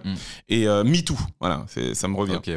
Tu vois, ce genre de mouvements qui ont produit du bon parce que tu avais de vrais porcs, tu vois, dans différentes industries, mais qui ont du coup, tu vois, englobé énormément d'hommes, alors que tu vois, en fait, quand tu creuses un peu, tu te rends compte que nous sommes la catégorie de personnes qui sommes le plus exposées à la dépression. Tu as beaucoup plus d'hommes qui sont soumis à la dépression et surtout, beaucoup plus d'hommes qui sont soumis au suicide. Tu vois ce que je veux dire? Et ça, en fait, c'est quelque chose qui n'est... absolument pas, n'entends que très rarement parler, t'entends que très peu de personnes qui s'en émeuvent ou qui s'en émeuvent, c'est plus français, là encore. Tu vois ce que je veux dire? Donc voilà, ça m'évoque ça m'évoque aussi, ça me rappelle des choses avec mes parents, mais toi, qu'est-ce que t'en penses? Sois un homme, ce que ça m'évoque. Déjà, en fonction de la personne qui te le dit, je le reçois pas de la même façon. si je me dis sois un homme, ça veut pas dire la même chose que si une femme me dit sois un homme, et ça veut pas dire la même chose que si un homme me dit sois un homme. Tu vois ce que je veux dire? Donc, je voudrais commencer par ces femmes qui disent à leurs hommes sois un homme. Voilà, c'est un message, mais je pense qu'il faut faire attention à ce qu'on dit. Qu'est-ce que tu réveilles chez un homme quand tu es une femme et que tu lui dis sois un homme? Déjà, en tant que femme, qui es-tu pour dire à un homme sois un homme, en vrai de vrai, fondamentalement parlant? C'est comme si moi je te disais sois une femme. C'est une insulte quand même. Ça veut dire que t'es pas une femme. Ça veut dire que tu n'as pas. Tu vois, je préfère qu'une femme me dise tu n'as pas le comportement que j'attends de toi, mais me dis pas sois un homme. Tu vois, le nombre de choses que ça réveille chez quelqu'un au niveau de l'ego, au niveau de la confiance en soi, au niveau de tout un tas de choses. Je pense que voilà, je ne le reçois pas de la même façon que si un pote va me dire sois un homme, tu vois. Un homme me dit sois un homme, je vais me dire ok. Alors, je ne vais pas dire que je vais bien le prendre, hein, parce qu'a priori, s'il me dit ça, c'est qu'il me voit comme quelqu'un de faible, tu vois. Mais dépendant du contexte, je vais voir ça avec plus ou moins de bienveillance. Quant à moi-même, si je me dis seul, sois un homme, ça veut dire, voilà, arrête de te comporter comme un enfant, quoi. Mais je sais pas si toi, tu es d'accord plus ou moins avec tout ça, ça dépend de la personne qui te le dit. Ouais. Et, ouais, bien sûr. Ça peut réveiller chez toi certaines choses différentes dépendant de l'interlocuteur qui te le dit. Mais voilà, pourquoi est-ce que je voulais parler de ce thème-là, sois un homme? C'est parce qu'aujourd'hui, on vit dans une société où tout, comme tu l'as dit, tout est plus ou moins remis en question. Tout est mélangé. Et je trouve qu'on a du mal aujourd'hui en tant qu'homme à se définir en tant qu'homme. Tu vois. Est-ce qu'on a un rôle en tant qu'homme? Tu vois, tu as parlé de la virilité. Est-ce qu'être un homme, c'est être viril? Est-ce qu'on peut être viril et être sensible en même temps? Est-ce que aujourd'hui, en tant qu'homme, on peut dire que l'on remplit notre rôle fondamental et essentiel? Ou est-ce qu'on s'écarte de tout ça? Tu vois, c'est un peu. Je voulais un peu parler de ça, en fait. Tu vois, notre condition en tant qu'homme, aujourd'hui, on est deux hommes. Je pense qu'on pourra parler des femmes, mais c'est plus intéressant de parler des femmes quand elles sont là, quoique. On peut avoir des choses à dire par rapport à tout ça. Mais je pense qu'il est important de dire ce que l'on peut traverser en tant qu'homme dans la société et même plus précisément en tant qu'homme noir. Ouais. C'est super large hein, comme sujet. Moi, je sais que... tu sais, on parle de charge mentale chez les femmes. On parle de charge mentale chez les femmes. Une femme, en fait, elle est quelque peu programmée. Elle se met énormément de pression quant à son envie, à un moment donné, de créer un foyer. Et une fois qu'elle arrive à obtenir cela, la charge mentale, en fait, augmente d'autant plus, puisqu'il faut qu'elle gère la maison, enfin, selon les stéréotypes, parce qu'aujourd'hui, justement, les cartes voilà, sont rebattues, mais gérer la maison, gérer le foyer, bon, bref, ok. Mais en fait, c'est vrai qu'on néglige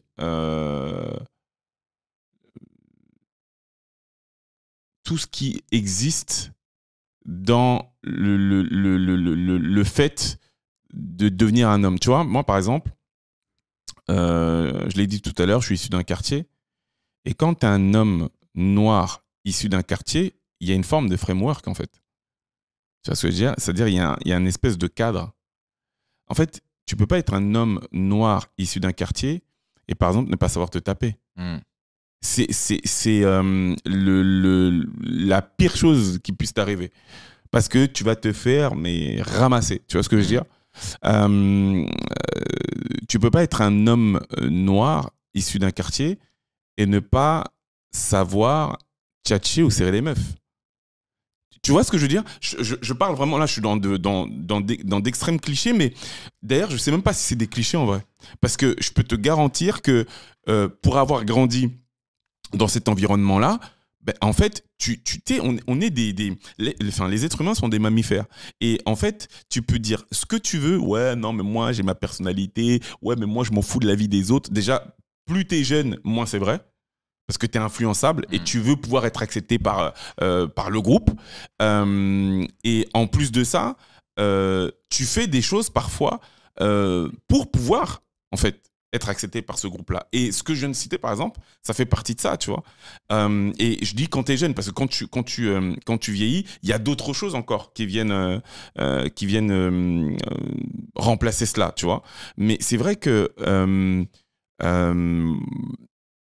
Mais déjà, par rapport à ce que tu dis, est-ce que pour toi, justement, ce conditionnement-là, tu vois, tu ne peux pas être noir sans savoir te battre, tu ne peux pas être noir sans savoir tchatcher, etc.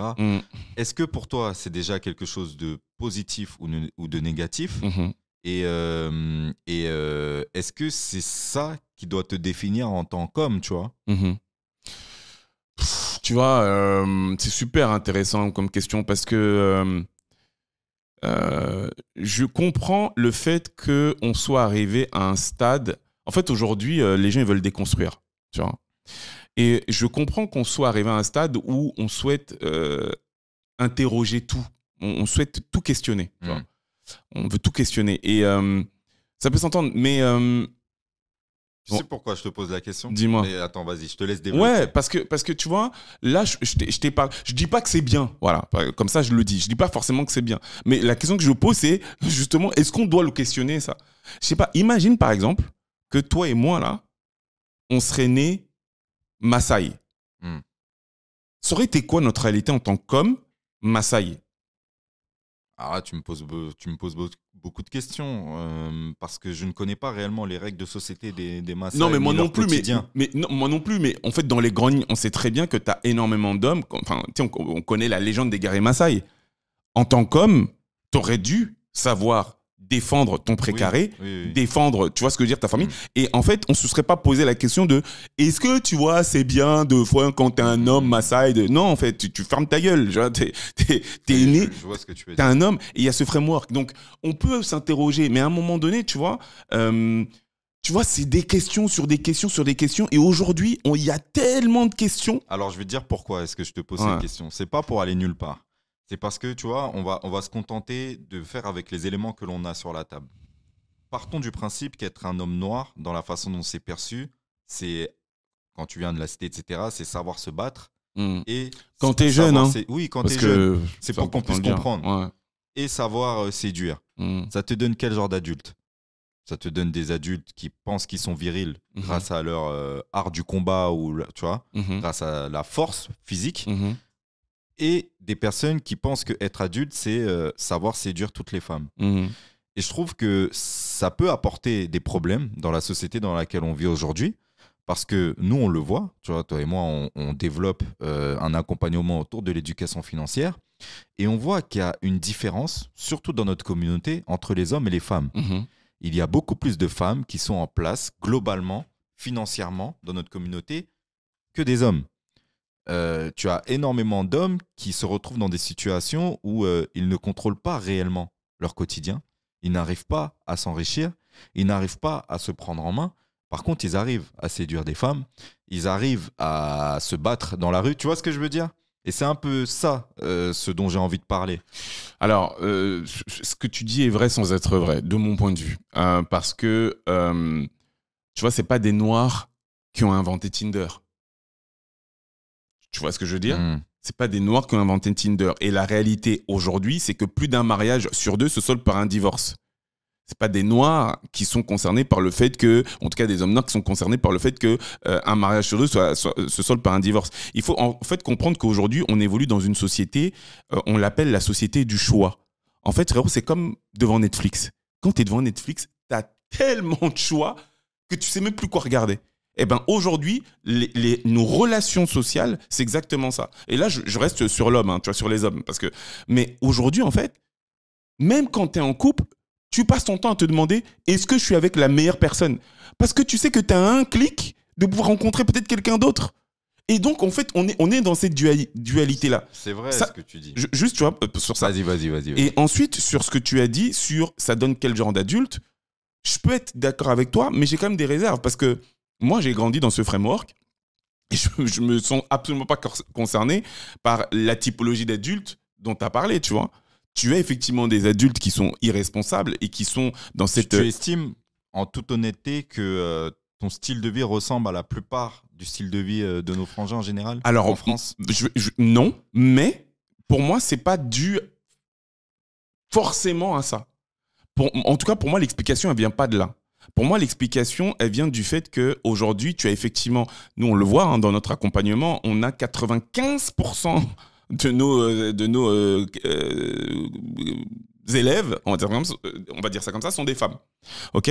Mais moi, je l'explique autrement. Je l'explique parce que, en fait, il faut entendre que dans la société, l'homme noir, tu vois, il a une certaine image. Tu vois ce que je veux dire?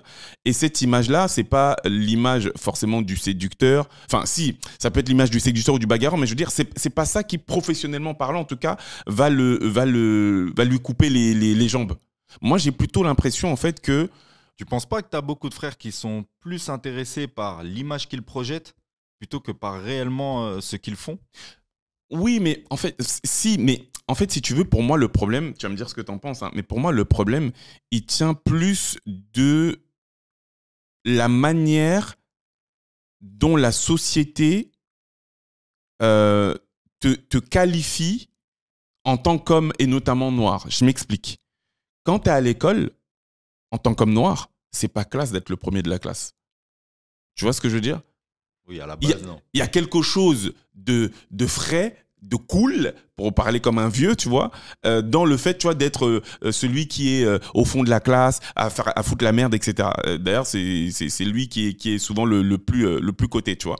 Mais en gros, ce que je veux dire, c'est que, tu vois, il y a comme une espèce d'image qui est poursuivie par certains hommes noirs pour correspondre d'une certaine façon à ce que la société attend d'eux. Mais ce n'est pas que l'aspect de la séduction ou que l'aspect de la violence. Il y a aussi cet aspect de, en fait, t'as vu, je suis pas un intello et j'assume, et il y a quoi? Tu vois ce que je veux dire? Ça revient d'ailleurs à ce qu'on disait tout à l'heure sur cette histoire-là d'immigration et tu vois, de changer le mindset et la vision, etc. Tu vois. Moi, je pense que c'est énormément ça, en fait, tu vois. C'est une composante, hein. La séduction, la violence, c'est une composante. C'était pas pour m'arrêter sur ces traits-là, c'était voilà. plus pour... parce que, comme je te l'ai dit, je fais avec les éléments qu'on a sur la table. Comment dire, des causes. Il y en a plusieurs. S'il faut aller vraiment chercher dans la racine, c'est beaucoup plus profond. Ça, et pour moi, ça vient surtout de cette époque de colonisation et d'esclavage. Ce dont je veux parler là, c'est la finalité, tu vois. Il y a un constat aujourd'hui, il y a un truc. Qu'est-ce que l'on peut faire pour inverser la tendance? Et est-ce que le fait de savoir se recentrer en tant qu'homme pourrait nous permettre d'avancer vers quelque chose de mieux par rapport à ce qu'on vit aujourd'hui, tu vois? Par rapport au fait de se définir. Qui veut-on être? Et est-ce qu'on a le droit de se définir en tant qu'homme ou pas? Ouais, je suis totalement d'accord. Mais en fait, tout ça, pour moi, c'est... Encore une fois... Tu vois, l'homme, c'est le protecteur, c'est le ci, c'est le ça. Ouais. C'est ça ou c'est pas ça? Ça existe ou ça n'existe pas au final? Ouais, si. Pour moi, ça existe. Mais tu vois, pour revenir sur cette question de séducteur, etc., moi, ça me donne presque envie de te challenger, tu vois. Toi, en tant qu'homme, est-ce que c'était simple pour toi d'aller tchatcher une meuf? Bien sûr que non. Tu vois? Est-ce que pour autant, en tant qu'homme, tu as dû savoir le faire? Oui. Tu vois, tu avais des femmes qui venaient certainement à toi, ça facilitait peut-être les choses, mais je veux dire, dans tous les cas, il fallait que tu puisses à un moment donné tenir une conversation, rentrer dans la séduction pour faire comprendre à la personne que tu voulais pas être dans la friend zone, etc. Tu vois ce que je veux dire? Ça, c'est la responsabilité de l'homme. Est-ce que c'est vraiment mauvais, en fait, d'avoir des skills de ce point-là, de ce point de vue-là? Non, pas du tout. Et je veux même te dire, tu vois, moi, là, c'est le côté entrepreneur qui parle. Quand tu es en capacité... Tu vois déjà ce que je veux dire. Je vois déjà ton smile. Mais tu vois, quand tu es en capacité de convaincre quelqu'un de l'autre sexe, de prendre un rendez-vous avec toi, de prendre son numéro, j'en sais rien, ben, en fait, dans le business, c'est super bon, en fait. Parce que tu développes des compétences et des skills de négociation qui sont super importantes. Et c'est pour ça que je te dis que, pour moi, ça peut être une composante, tu vois. Mais pour moi, le véritable problème, si on doit parler du problème qui fait qu'une fois à l'âge adulte, ben, un truc... Eh ben, c'est plutôt la vision que peuvent avoir ces gens-là par rapport à l'éducation. Et quand je dis l'éducation, c'est l'éducation avec un grand E. Hein, parce que moi, par exemple, j'étais pas bon à l'école. J'étais nul à l'école, tu vois. J'ai pas été longtemps à l'école, j'ai qu'un bac+2. J'ai pas fait de longues études, tu vois. Mais j'ai toujours adoré apprendre. J'ai toujours adoré apprendre, tu vois. Donc, pour moi, le problème, si on doit dire qu'il y a un problème, il est plutôt là, plutôt que dans l'aspect de la violence et trucs. Et même dans la violence, je te dis, moi, quand j'étais plus jeune, tu vois, j'aimais me battre, mais en fait, ça te développe d'autres choses. En fait, je pense que c'est comme tout, en fait. Les gens, en fait, qui se définissent comme étant des gens violents, des gens qui se définissent comme étant des séducteurs, des Casanova, des je sais pas quoi, des serreurs de meufs, c'est un problème. Parce qu'en fait, c'est too much. Tu vois, c'est comme tout. Si tu bois un peu de vin, c'est OK. Si t'en bois trop, tu tombes dans l'alcoolisme. C'est exactement là où je voulais en venir. C'est que aujourd'hui, je trouve qu'on donne une définition de l'homme qui n'est pas assez complète. Et malheureusement, les critères sur lesquels on s'appuie pour nous définir en tant qu'homme, qui à mes yeux sont limités, ne nous rendent pas service. Et encore moins dans la communauté. Parce que les critères que l'on a donnés aux hommes globalement, dans la société globale, et les hommes qui ont dominé le monde pendant un certain temps ne concernaient pas l'homme noir. Ça concernait l'homme typologie caucasien. Et rien que cette différence-là, ça rend service à certains, ça ne rend pas service à d'autres. Est-ce que tu peux développer ça? Ouais, non, parce que c'est intéressant. Si tu te comportes avec les mêmes codes que les personnes de l'élite qui dominent le monde aujourd'hui, qu'est-ce que ça va t'apporter en tant qu'homme noir aujourd'hui? Alors, je reprends ta question. Si tu te comportes avec les mêmes codes, la même attitude que les personnes qui ont dominé le monde et qui dominent le monde aujourd'hui, en tant qu'homme noir, qu'est-ce que ça va te donner aujourd'hui? Déjà, est-ce que c'est faisable? Est-ce que tu penses qu'en adoptant tous ces codes-là, tu seras en capacité un jour, pourquoi pas, de dominer le monde en utilisant les mêmes codes que les hommes qui dominent le monde aujourd'hui? Est-ce qu'on te laissera ta place dans ces sphères-là qui existent déjà? Non, c'est de l'entre-soi, non. Si même avec tous les codes aujourd'hui du patriarcat, de l'homme caucasien, de l'élite qui domine la société, qui fait partie d'une certaine noblesse, etc. Si tu utilises tous ces codes en tant qu'homme noir, ça va t'emmener où? Je t'avoue que je vois pas trop où tu veux en venir, mon frère. Parce que selon moi, ça va te ramener nulle part parce que ça ne nous correspond pas. Tu vois. Et ce que je veux dire, c'est que il faut savoir se définir en tant qu'homme, il faut savoir se définir en tant qu'homme noir, tout comme, dépendant de toutes tes origines, il faut savoir se définir. Et aujourd'hui, dans la société dans laquelle on est, dans le comportement que l'on a au quotidien, j'ai la sensation que l'on ne veut pas voir qui l'on est et qu'on ne respecte pas fondamentalement notre nature, tu vois, de par notre comportement. Et ce serait quoi notre nature alors? Là, tu vois, à chaque fois tu pousses alors. Il faut parce que tu dis des choses, c'est super intéressant. C'est pour ça que je reviens à la définition. Déjà, savoir se définir en tant qu'homme. Tu vois, qu'est-ce qu'un homme, fondamentalement parlant? Non, mais en fait, en vrai de vrai, frérot, c'est pour ça que quand je te disais qu'on se pose beaucoup de questions, à tort ou à raison, tu vois, mais on est dans une société là actuellement où on se pose trop de questions. Toi et moi, de façon intrinsèque, on sait ce que c'est qu'un homme. Oui. Pourquoi? Parce qu'on a eu des pères. Pourquoi? Parce que on sait en fait ce que la société, ce qu'une femme, ce que ton ami, ce que attend de toi en tant qu'homme. En tant qu'homme, quand ta femme, elle marche avec toi à 2h30 du matin, elle est contre ton bras et ce qu'elle attend, c'est que si jamais à un moment donné, il y a une situation compliquée, que ce soit toi qui sois là. Et tu es sûr que c'est clair pour tout le monde? Ce qui est clair pour toi, ça ne l'est pas pour tout le monde. Sinon, on ne se poserait pas toutes ces questions-là. Non, mon frérot, là, quand même. Donc, quand j'ai commencé par dire que de façon intrinsèque, et toi et moi, on le sait, tu n'es pas d'accord avec ça? Ouais, parce que toi et moi, on a l'habitude de discuter et qu'on se connaît très bien. Non, je te dis, même au-delà de ça, avant même qu'on se rencontre, pour toi, c'est pas forcément évident. Ça l'est sur certains points, effectivement. Sur les points que tu dis, oui. Mais je trouve qu'en tant qu'homme, on ne se responsabilise pas assez, tu vois, parce qu'on ne comprend pas notre utilité réellement. Bien évidemment que notre utilité, c'est de devenir père, c'est d'échanger nos fluides avec des femmes, etc. Enfin, voilà, les hommes ont un pénis, les femmes ont un vagin, ça, on le sait. Mais je trouve que... moi, je pars du principe que si on est présent quelque part, c'est pour quelque chose, tu vois. Apporter quelque chose d'un point de vue énergie, apporter quelque chose d'un point de vue vision, d'un point de vue capacité, tu vois. Et je trouve qu'en tant qu'homme, aujourd'hui, on a... Et d'ailleurs, ça ne concerne pas que les hommes.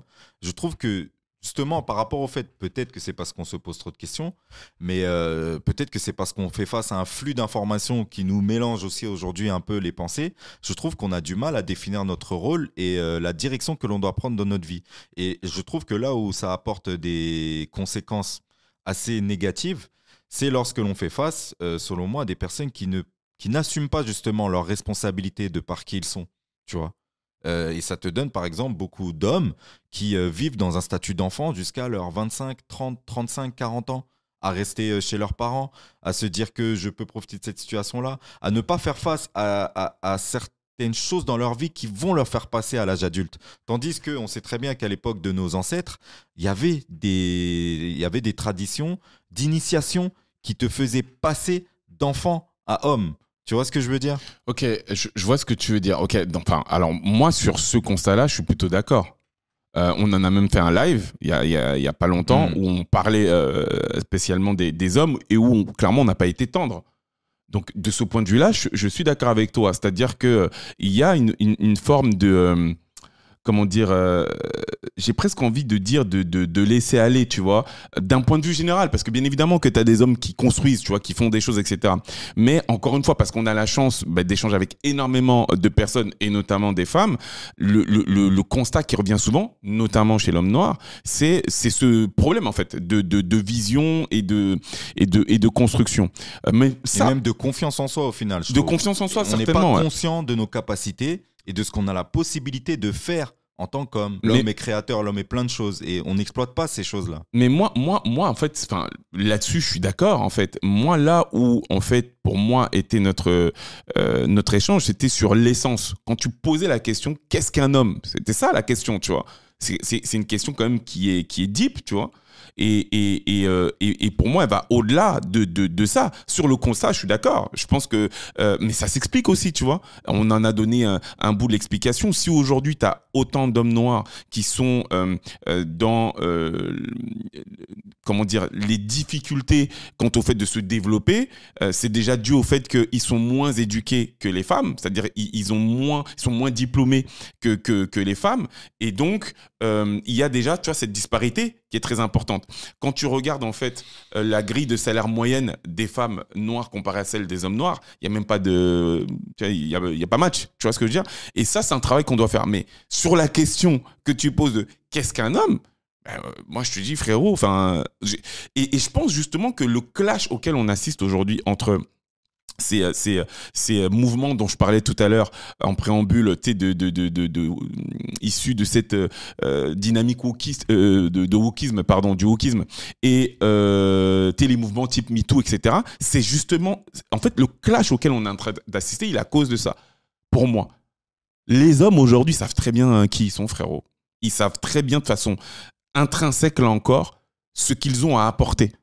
Ils le savent. J'ai des doutes. Franchement, j'ai des doutes. Tu vois, c'est peut-être du coup l'objet du débat, mais ils le savent tellement que ce qu'on essaye de leur rentrer dans la tête, comme quoi ils sont mauvais, comme quoi ils sont trucs, comme quoi ils sont pas en capacité de se montrer, bon bref, tout ce qu'on entend, eh ben, ils se rebellent contre ça.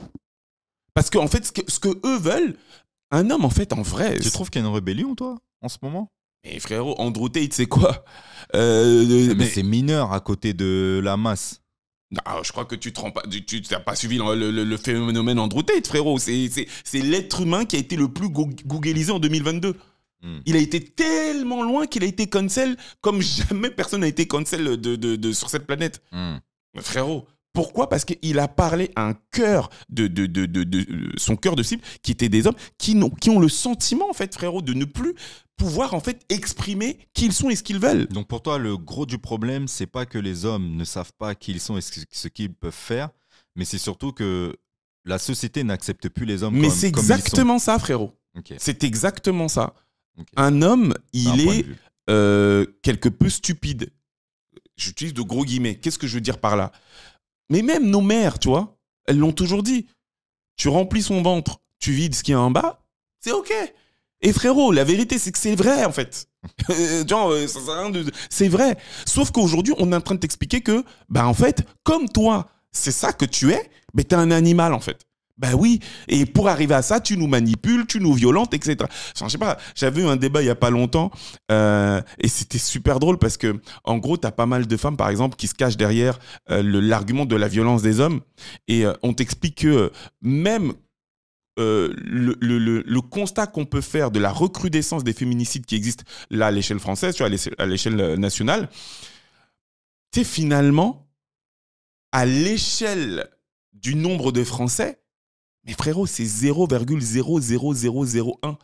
Attention, ça ne veut pas dire que... Parce que qu'on ne me fasse pas dire ça, Internet, on connaît, frérot.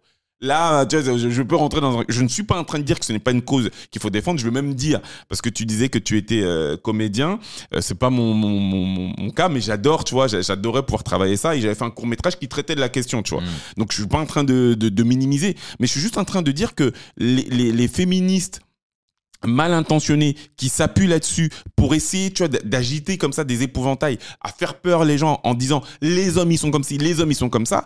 Frérot, on parle de 150 à 200 féminicides, on est 70 millions de Français. Tu vois ce que je veux dire? Donc à un moment donné, il faut, tu vois, faut raison garder.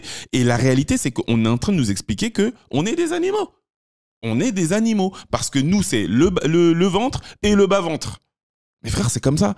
Nous, on est des êtres visuels.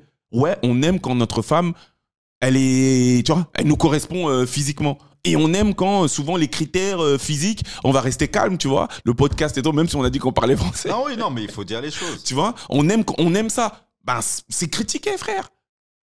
Tu vois ce que je veux dire? Donc, tu vois, je te l'ai dit tout à l'heure. En fait, je suis d'accord. Je pense que les deux ne s'opposent pas. Là où je trouve quand même qu'il y a un manque, parce que l'on ne sait pas qui l'on est, c'est, comme je te l'ai dit, dans notre réalisation personnelle, tu vois. On n'arrive pas à se centrer parce qu'on ne sait même pas quelle est notre force et qu'est-ce que l'on doit faire en tant qu'homme. Et pour moi, effectivement, il y a comme un code qui fait que l'on est plus performant pour faire certaines choses. Les femmes ont leur force, les hommes ont leur force. La femme est sacrée, l'homme est sacré. Quelle est notre force en tant qu'homme, tu vois? Oui, effectivement, il y a nous remplir le ventre et nous vider. Ça, c'est plus dans le rapport d'échange entre hommes-femmes, mais intrinsèquement en tant qu'homme, est-ce que réellement on a conscience de nos forces et de qui l'on est et de ce que l'on peut faire? À mes yeux, aujourd'hui, je trouve que non. Je trouve que ça manque. Moi, je pense qu'on en est conscient. En revanche, peu sont ceux qui passent à l'action. Tu vas parler avec énormément... Tu vois, regarde tout à l'heure ce qu'on disait. Aujourd'hui, tu as des gens qui se targuent d'être entrepreneurs. Mais maintenant, quand tu dis, mais c'est quoi ton chiffre d'affaires?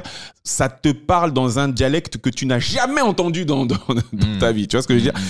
C'est pas de la moquerie. C'est juste pour dire que aujourd'hui, tu vois, tu as énormément de personnes qui sont conscients, en fait, qui doivent build. Et là, on parle des hommes. Qui doivent build. C'est-à-dire, tu sais que tu dois créer. Tu sais que tu dois faire quelque chose. Mais le savoir ne veut pas forcément dire que tu vas le faire. Et c'est en ce sens, peut-être que je vais te rejoindre. Mais crois-moi, frérot, moi, je suis intimement persuadé, c'est mon point de vue, qu'un homme, intrinsèquement, sait en fait ce qu'il doit faire. Les hommes sont bâtisseurs. On se voile la face, alors. Dans quelle mesure? On se voile la face. Si on sait intrinsèquement qui on est, mais qu'on ne fait pas, c'est soit qu'on se voile la face, ou soit qu'on décide de tourner le dos à ce qu'on est réellement en capacité de faire. Non, moi je pense même pas qu'on se voile la face. Je pense que tu as plein de gens qui ont peur. Je pense que tu as plein de gens qui n'ont pas travaillé sur leur mindset. Je pense que tu as pas mal de personnes qui sont...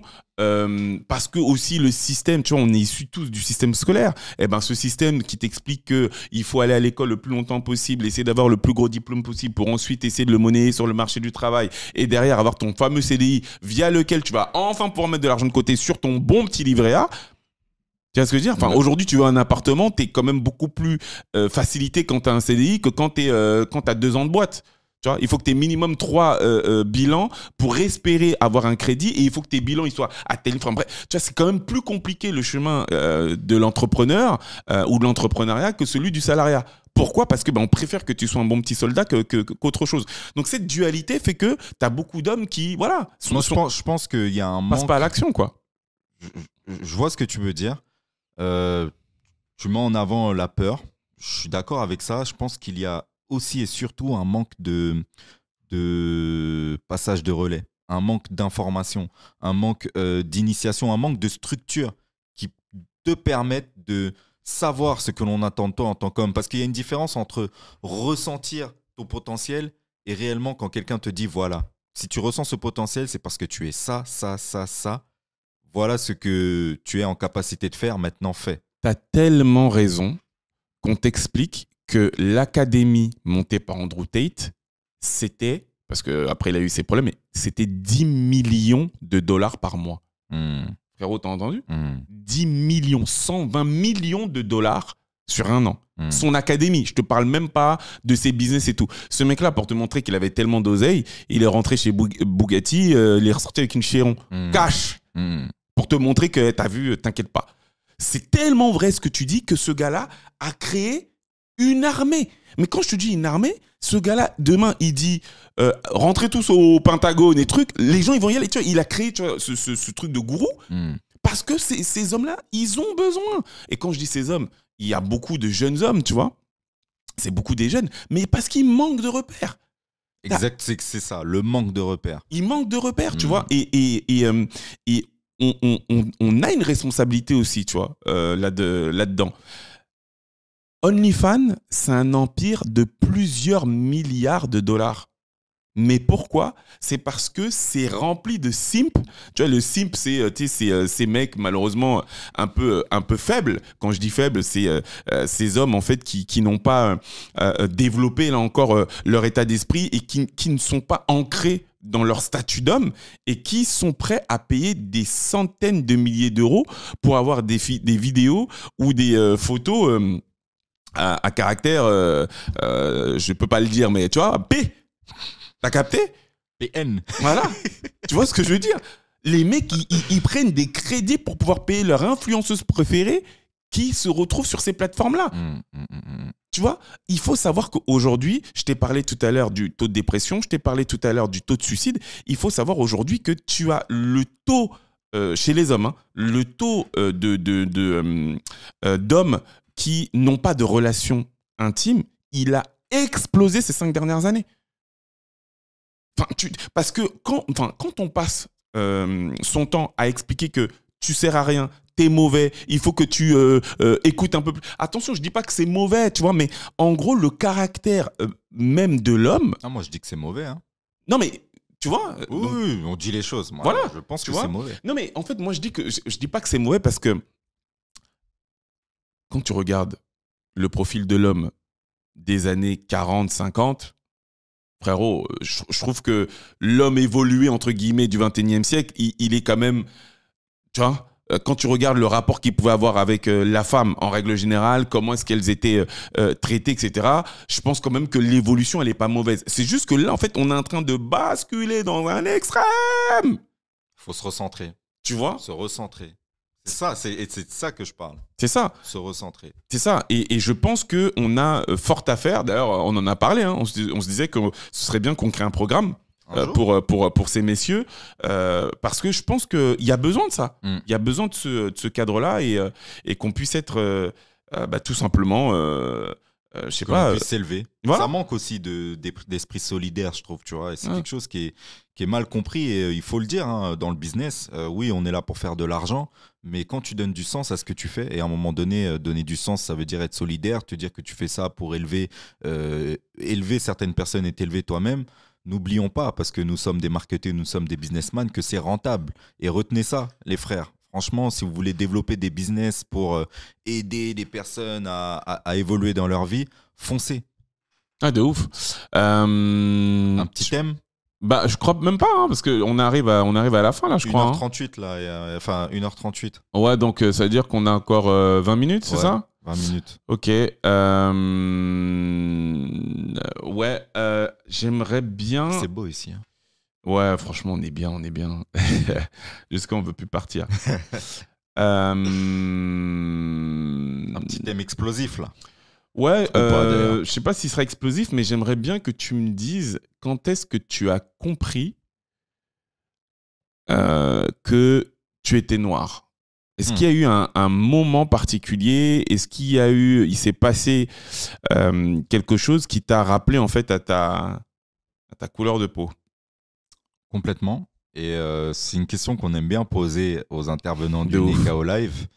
Et on remarque que la plupart des personnes ont réalisé qu'ils étaient noirs au même endroit. Et moi, c'est au même endroit que c'est à l'école. C'est à l'école. Je me souviens du contexte. Je crois que j'avais fait des conneries avec un pote à moi qui, à l'époque, était blond aux yeux bleus. Et on se fait choper tous les deux. Et sauf que moi, je me fais beaucoup plus sanctionner que lui. Et je dirais même plus, c'est qu'après, on se fait engueuler par sa mère à la fin de l'école. Et sa mère qui réellement s'adresse à moi comme si j'étais la mauvaise influence sur lui. Tu vois, qui te fait comprendre des choses comme si tu étais un voyou. Alors que je te jure concrètement que c'était lui qui m'engrainait, tu vois. Et c'est vraiment quelque chose qui m'a fait bizarre parce que moi, venant d'une famille métissée, il faut savoir que mes deux grands frères n'ont pas le même père que moi. Moi, j'ai une mère qui est métissée Martinique-Espagne et un père qui est martiniquais. Et donc, eux, si tu veux, on a la même mère qui est métissée, mais leur père est français. Donc, mes deux grands frères sont blancs. J'ai grandi dans une famille avec deux grands frères blancs, un père martiniquais, une mère métisse, mon petit frère qui est plus foncé que moi, des cousins qui sont noirs, mon grand-père qui est plus noir que des noirs, mais ma grand-mère qui est blonde aux yeux bleus.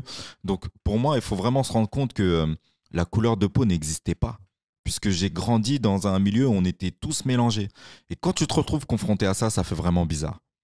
Et donc, je te dirais, ouais, à l'école, ça fait vraiment bizarre. Et je saurais même pas te dire si tu ressens pas une injustice ou c'est étrange. Ouais. Et est-ce que, au-delà de cet événement, il t'est arrivé d'autres moments, en étant transparent, tu vois, en évoluant dans ce pays où tu as pu sentir en fait que ta couleur de peau avait joué contre toi, ou honnêtement, en vrai, pas tant que ça? Si, j'ai eu des moments où ça a joué contre moi clairement et ça a été frontal. C'est la première fois où j'ai été au poste. On n'avait absolument rien fait. Je me souviens, on prenait un Octilien à l'époque à Melun. On était allé dans une soirée à Volpénil. Je connais cette histoire. Il est bon ce podcast là, je vais découvrir moi aussi des... J'avais 15 ans et donc voilà, on fait notre soirée et tout dans une salle à l'époque et on se retrouve à la gare de Melun pour prendre le Noctilien et remonter du coup, je crois, sur Paris. Et t'as des mecs dans le bus qui s'embrouillent avec le chauffeur. Tu vois, tu connais, on était des jeunes, 15-16 ans, donc c'est des embrouilles de merde, ça peut monter très rapidement pour rien. Et t'as un petit con qui envoie une gazeuse sur le chauffeur, enfin qui gaze le chauffeur, tu vois. Et le chauffeur, il dit franchement, j'en ai rien à foutre. J'appelle la police et le premier qu'on chope, je dis que c'est lui qui m'a fait ça. Alors que nous, on n'avait rien fait, on était posés au fond du bus, tu vois. Et au début, personne bouge. Ça commence à voir les phares. Ça commence à voir les phares bleus. Tout le monde a quitté le bus vite. Tout le monde a couru dans tous les sens. Et si tu veux, bah, c'est mon groupe qui s'est fait choper. On était 4 ou 5 et on s'est fait choper. Et on a fini au poste. Et déjà, dans la voiture, les policiers, ils nous serrent les menottes tellement serrées, ça faisait mal. Tu demandes de desserrer, on t'insulte, on te dit ferme ta gueule. Ah, on est content de vous avoir chopé, hein, vous êtes des macaques. C'est hallucinant. La police, tu sais, moi jusqu'ici quand même, j'étais jamais vraiment... Enfin, j'ai déjà été confronté à la police, mais là, c'est frontal. Tu dis, ce sont des personnes qui sont censées veiller à notre sécurité, ils te traitent de macaques. Ils te font du mal, littéralement. On était au poste, il y a un de mes potes, ils l'ont mis à genoux face au mur et ils lui ont demandé de compter les taches sur le mur. On est où là? Donc oui, j'ai été confronté directement à du racisme, clairement. Et oui. Et des histoires comme ça, bon, aussi frontales que ça, j'en ai peut-être pas 10 000, mais de près ou de loin, enfin c'est con, mais oui, quand on vient toucher tes cheveux à la cour de récré pour voir ce que ça fait, je dirais pas que c'est du racisme, mais indirectement quand même, tu sais, ça fait bizarre, tu vois, ça me fait penser à mon grand-père quand il a débarqué en France et que t'as des personnes qui voulaient toucher sa peau pour voir si ça allait pas déteindre sur leurs doigts. C'est violent, c'est particulier. Parfois c'est un manque de connaissances, parfois c'est de la haine, tu vois. Et toi? Déjà, quand est-ce que tu as réalisé que tu étais noir, si tu l'as réalisé un jour? Ouais, mais le constat que tu as fait, il est très juste. Hein. Je ne l'avais pas fait, moi. Effectivement, que souvent les invités parlaient du même endroit, tu vois, puisque oui, c'est l'école, tu vois. En fait, c'est juste l'endroit dans lequel tu passes le plus de temps, en réalité, quand tu es jeune. Donc forcément il va t'arriver tout un tas de choses et c'est aussi à l'école que j'ai fait ce constat. tu sais, quand tu es en primaire, je sais pas, tu dois aller à la cantine, tu dois aller au réfectoire, justement, tu dois aller au sport, peu importe. Il y a toujours ce truc de donnez-vous la main, tu vois. Et j'ai eu droit à cette réflexion venant de Caroline, frérot. Tu vois, je me souviens de mais son prénom, comment tu veux que j'oublie, mon gars? Caroline, je vais même pas donner son nom de famille mais j'ai même son nom de famille, tu vois. À qui on dit, ben voilà, enfin, donnez-vous la main, donc donne la main à Charles, et elle dit non, sa main elle est grillée, et elle refuse de me donner la main, tu vois. Et en fait, ça a provoqué chez moi un vrai délire, parce que en fait, bah, comme tu as dit, en fait, moi je m'étais jamais arrêté sur la couleur de peau, tu vois. Je me suis jamais dit je suis noir, il est blond, elle est blanche, tu vois. Enfin, j'avais jamais vraiment comment dire, mis en perspective cette réalité, tu vois. Et soudainement, cette personne qui refuse de me toucher la main parce que elle est noire, enfin grillée de par ses propos, eh ben, ça m'a mis dans un truc où en fait j'ai compris du coup que j'étais différent des autres. Et après, je me suis inquiété de savoir si les autres ne me jugeraient pas à cause de ça. Tu sais, dans le quartier dans lequel j'ai grandi, donc pas loin de celui où tu étais, hein, tu vois, finalement, eh ben, même si on se connaissait pas à cette époque, hein, je le dis pour ceux qui nous suivent. Hein. Champigny represent. Exactement, tu vois. Eh ben, à cette époque-là, t'avais très peu de Renois, tu vois. T'avais un peu plus de Maghrébins, mais t'avais très très peu de Renois. Par contre, t'avais énormément de Blancs. C'est-à-dire que c'est un endroit où, tu sais, mes parents, ils étaient les premiers résidents, tu vois, de l'appartement qu'ils ont eu. C'était tout neuf, en fait, quand on est arrivé, tu vois. Et du coup, c'est l'époque où ces quartiers-là, donc les banlieues s'ouvrent. Tu sais, Paris devient un peu trop cher, donc ils ouvrent la grande couronne, et tu as du coup les banlieues qui, comment dire, construisent, tu vois, ces bars, ces tours, ces cités, tu vois, qui au préalable sont grandement occupées par des blancs, en fait, tu vois. C'est après que il y a eu un projet qui s'est développé et qu'on a parqué les mêmes personnes qui se ressemblaient quelque peu, en tout cas, dans le même endroit. Mais à l'époque, moi, il y a, je sais pas, 80% de blancs, en fait, tu vois, dans l'école. Et donc, je comprends ça et je me dis, mince, en fait, est-ce que les autres ne vont pas, eux aussi, du coup, me rejeter de par ma couleur? Et frérot, je suis rentré dans un truc, je devais avoir 6-7 ans, tu vois. C'est un truc qui m'a fortement perturbé, tu vois. Je suis rentré dans un truc vraiment, un truc bizarre, en fait, tu vois, psychologiquement. Et en fait, c'est ce qui explique, tu vois, ça sera peut-être l'objet du coup d'un autre sujet lors d'un autre podcast.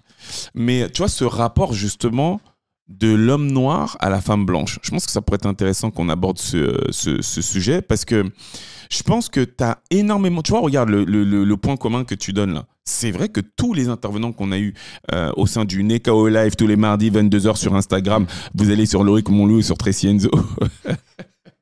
Comme ça c'est placé. C'est tout ce qu'on aime. Comme ça c'est placé. Attends, l'autopromo quand même. Merde. Mais on est là pour ça aussi. Hein. Tu vois, c'est vrai que tous les invités qu'on a eus, le point commun, en fait, lorsqu'on leur a posé cette question-là, de savoir à quel moment est-ce qu'ils ont compris qu'ils étaient noirs, eh ben, c'est toujours l'école. Et je pense que du coup, c'est ça qu'il faut relever, je trouve. Ça crée des mécanismes, frérot, qui, sur le moyen long terme, te mènent en fait à visionner les choses différemment. Et tu peux rentrer, voire même tu rentres par la suite, dans une forme d'aliénation. Ça sera peut-être, tu vois, le sujet d'un autre podcast, mais ouais, tu vois. Je suis complètement d'accord avec toi, et c'est pour ça que, pour moi, et on le dit, hein, les 7 années les plus importantes dans la vie d'un être humain, ce sont les 7 premières années. Et c'est exactement pour ça qu'aujourd'hui, j'éprouve de la réticence à mettre mon enfant à l'école. Tu vois. J'hésite réellement à le mettre à l'école, parce que je trouve globalement que même si on nous dit qu'à l'école, on nous apprend les codes de société, on nous apprend, etc., je trouve surtout qu'on fait face à des violences qui n'ont pas lieu d'être. Et je ne trouve pas que ce soit si constructeur que ça. Et je suis intimement persuadé que si j'avais la possibilité de m'occuper de l'éducation de mon enfant, ça ne veut pas dire être 24 heures sur 24 avec lui. Ça veut simplement dire que sur les plus gros principes, la référence, c'est moi. Et derrière, bien évidemment, il faut qu'il soit confronté au monde extérieur. Il aura des activités, il aura des amis, il aura... Voilà. Mais laisser ton enfant à l'école et te dire que c'est l'école qui va s'occuper de son éducation et de sa construction en tant que personne, de parce que l'école est aujourd'hui, c'est problématique. Et je ne sais pas si le problème vient du système scolaire ou du fait de juste laisser ton enfant à quelqu'un d'autre, en fait, tu vois, à des éléments extérieurs. Mais c'est clair que les retombées aujourd'hui sont très importantes parce que ça mène, je le pense aussi, à une certaine aliénation.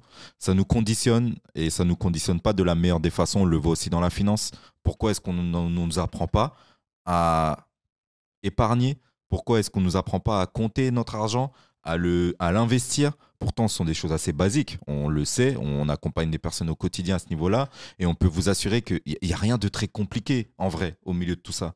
Pourquoi est-ce qu'on ne nous apprend pas ces choses-là à l'école? Et je dirais même plus, quand on se rend compte du programme scolaire, tout n'est pas vrai, ou du moins, toute la vérité n'est pas exposée dans ce qu'on nous apprend à l'école. Donc, ça veut dire que les personnes qui ont mis ce système-là en place ont des intérêts qui ne vont pas dans l'intérêt de tous.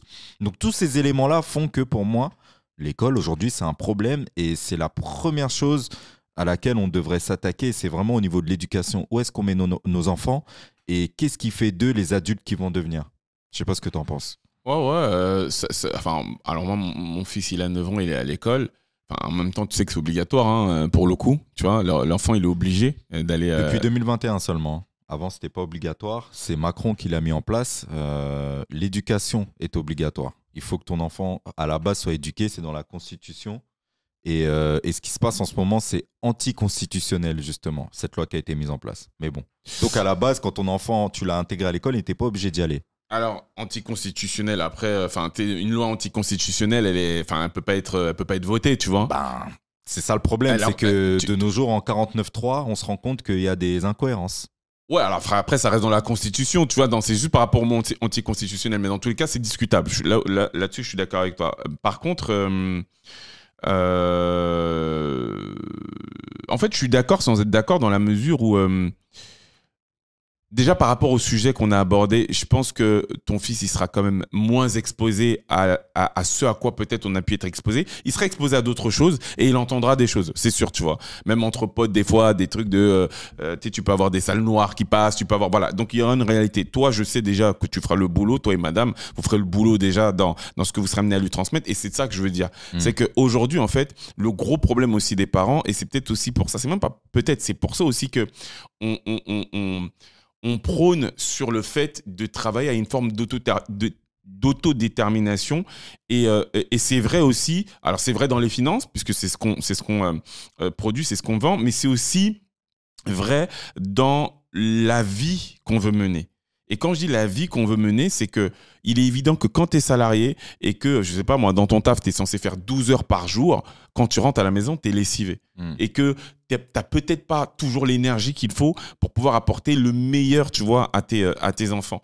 Mais je le dis parce que beaucoup de parents français, et quand je dis français, c'est parce que je parle des parents qui évoluent dans ce pays, donc au sens large, tu vois, pas uniquement des familles noires, s'appuient ou on attendent énormément de l'éducation nationale, tu vois. Et à un moment donné, nous, on sait que le système... C'est là que ton enfant passe le plus gros de sa journée et de son enfance, tu vois. D'accord, c'est important. D'accord, mais toi, t'es père de famille, moi, je suis père de famille. On a aussi une responsabilité, en fait, de transmettre. Tu vois, c'est pas parce qu'il apprend que ça, que toi, t'es pas censé lui dire, OK, t'as appris ça à l'école, donc tu dois apprendre ta leçon. Après, frérot, sache que le truc, c'est ça. Tu vois ce que je veux dire? On a aussi notre travail. Ça t'arrive pas de te retrouver face à des enfants qui font plus confiance au système que ce que leurs parents leur disent. Tu vois ce que je veux dire? Non, mais ça peut... Des personnes qui vont plus donner raison à ce qu'ils ont appris à l'école parce que la maîtresse m'a dit ça que toi. Oui, parce que toi, t'es pas maître ou maîtresse. Mais d'accord, ça peut être vrai quand ils sont gamins, quand ils sont à la limite ados. Mais quand on parle de l'âge qui est le plus déterminant, de tes 1 à tes 7 ans. Mais frérot, regarde, toi et moi, on a appris nos ancêtres les Gaulois. Ça a quelle incidence aujourd'hui chez toi, ça? Je pense que si j'avais appris réellement une histoire cohérente et fidèle, peut-être qu'aujourd'hui, je serais peut-être plus avancé dans ce que je devrais faire. Là-dessus, je suis d'accord avec toi. Franchement, je pense même que l'éducation nationale, elle gagnerait à être réformée parce qu'aujourd'hui, elle est complètement obsolète. Mais le fait que tu aies appris nos ancêtres sont les Gaulois. Ça a quelle incidence aujourd'hui chez toi? Est-ce que ça t'empêche d'être un homme actif dans sa communauté, conscient des valeurs qu'il souhaite transmettre et à son enfant et avec sa femme? En fait, ça me permet, oui, de devenir quelqu'un, mais j'aurais quand même préféré qu'on me dise autre chose. J'aurais préféré qu'on ne me mente pas, en fait. On est d'accord, mais c'est par rapport à ce que je me poserais pas la question de mettre mon enfant ou pas à l'école. D'accord, non, mais c'est par rapport à ce que tu viens de dire sur le fait que est-ce que t'as pas des enfants qui vont te dire que oui parce que t'es pas le maître et tout. Ça va être vrai un temps, mais à un moment donné ils vont grandir. Tu sais, moi je suis quelqu'un et d'ailleurs je pense qu'on gagnerait sans prétention aucune à être beaucoup là-dedans. Je suis quelqu'un qui croit au temps long. Tu vois ce que je veux dire? Et à l'instant T, il peut se passer quelque chose, quelqu'un peut te dire quelque chose, mais dans le temps, tu vois, le temps fait son action aussi, tu vois. Et c'est pas parce qu'on a appris que nos ancêtres sont nos Gaulois que ça a eu quelque incidence que ce soit. Aujourd'hui, on est au 21e siècle, on est à l'ère de la connaissance, et non seulement toi, tu vas faire le travail, mais en plus, parce qu'on est à l'ère de la connaissance, il aura accès au fait comment dire, aux éléments qui lui permettront de dire, ah ouais, en fait, quand j'avais dit ça au daron, j'étais complètement perché, en fait. Bien évidemment. Je suis d'accord avec toi. Je suis adepte du temps long, mais il y a quelque chose que je déteste par-dessus tout, c'est la sensation de perte de temps. Tu vois. Et lorsque tu te construis autour de mensonges, pour moi, tu perds ton temps. Tu perds ton temps. Et franchement, par rapport à mon parcours scolaire, après ça ne concerne que moi, mais ça concerne aussi énormément de personnes avec lesquelles je peux échanger. Au final, j'ai plus la sensation d'une perte de temps sur tout mon parcours scolaire que réellement une construction qui me permet d'être la personne que je suis aujourd'hui, tu vois. Et c'est ça qui me pose problème. Je pense que si depuis les premières heures de vie que l'on passe sur cette planète Terre, on passait notre temps à faire des choses qui sont constructives pour de vrai et qui te permettent de réaliser ta vie comme il se doit, tu aurais beaucoup moins perdu ton temps et donc tu serais potentiellement beaucoup plus loin que ce qu'on est nous aujourd'hui. De toute façon, il ne s'agit absolument pas de défendre le système scolaire. Je veux dire, absolument pas.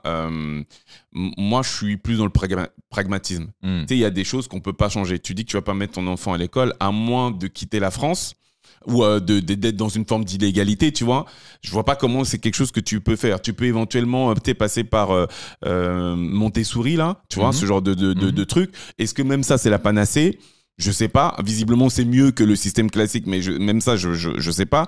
Donc voilà. Je t'affirme qu'il y a des choses que tu peux faire. Il y a des choses que tu peux faire. Faut juste creuser ses méninges pour mettre les choses en place. Tu peux t'occuper de l'éducation de ton enfant, ça ne veut pas dire que tu dois passer tout ton temps avec. Si tu lui mets des livres à la maison, si tu lui mets en place... Non mais sans le mettre à l'école? Bien sûr.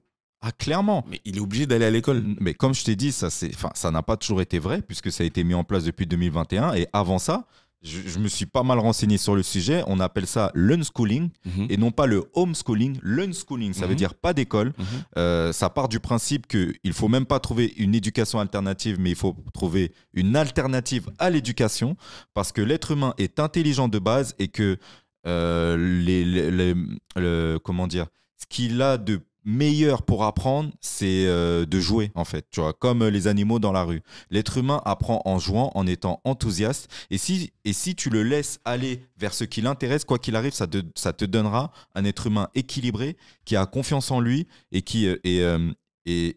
pour appuyer mes propos, lorsque tu te renseignes sur tout ça, tu as des personnes qui aujourd'hui sont adultes et qui sont passées par ce programme-là, par cette façon d'avoir grandi, et qui donc appuient leurs propos et qui développent leur état d'esprit. Je t'invite à aller te renseigner à ce niveau-là. Non, mais moi, j'ai même pas de doute là-dessus. Mais sur les bienfaits. Pour te dire que ça existe. Non, mais que ça existe, je sais bien. D'ailleurs, tu vois, l'un des vecteurs, en tout cas, des gros panneaux, un des plus gros panneaux publicitaires de ce type d'éducation, c'est un mec comme Elon Musk, tu vois.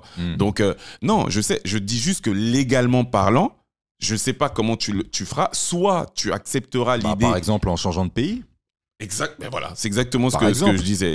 Et là, effectivement, et la vérité, c'est que pour mon enfant, si j'estime que c'est la chose que je dois faire, je serai prêt à le faire. Ouais. Là, pour le coup, c'est... Parce que j'estime avoir un rôle dans l'adulte et la personne qu'il va devenir. Bien sûr. Et que je préfère éviter qu'il perde son temps. J'ai pas envie qu'un jour, mon père, il me dise « Papa, pourquoi tu m'as mis à l'école alors que toi-même, tu sais que tu as perdu ton temps à l'école ?» Tu vois ce que je veux dire? Est-ce que toi, tu as dit ça à ton père? Que j'ai eu la sensation d'avoir perdu mon temps à l'école. Non, pourquoi papa, parce que lui, il m'a mis à l'école alors que... mon père n'a jamais eu la sensation d'avoir perdu son temps à l'école. D'accord, ok. Tu vois ce que je veux dire? Ok. Enfin, dans tous les cas, on est d'accord sur les rouages du système scolaire. Du coup, je vais conclure comme tu as fait l'intro. Merci à vous, les gars, de nous avoir suivis. On est super excités quant à ce nouveau projet Can We Talk. Toutes les semaines, on va aborder différents sujets. Et d'ailleurs, on va vous challenger là-dessus. N'hésitez pas à nous mettre en commentaire les thématiques que vous voulez qu'on aborde. On vous l'a dit, on veut que ce soit clairement l'un des meilleurs podcasts, en tout cas celui qui sera en tête des podcasts, notamment au sein de la communauté. Donc, faites le travail qu'il faut. Ça veut dire quoi? Ça veut dire qu'il faut liker, c'est-à-dire qu'il faut partager, c'est-à-dire qu'il faut commenter, ça veut dire qu'il faut mettre toutes les étoiles, donc le maximum d'étoiles possible sur la plateforme sur laquelle tu nous as écouté, sur Apple Podcast ou sur Spotify, etc. Voilà. On compte sur vous, on se retrouve très vite. Frérot, c'était lourd de ouf. C'était très lourd. On va faire la partie 2 très vite. Hein. For real, bro. En tout cas, c'était nice. On se dit à la prochaine. Ciao, ciao. Prenez soin de vous. Ciao.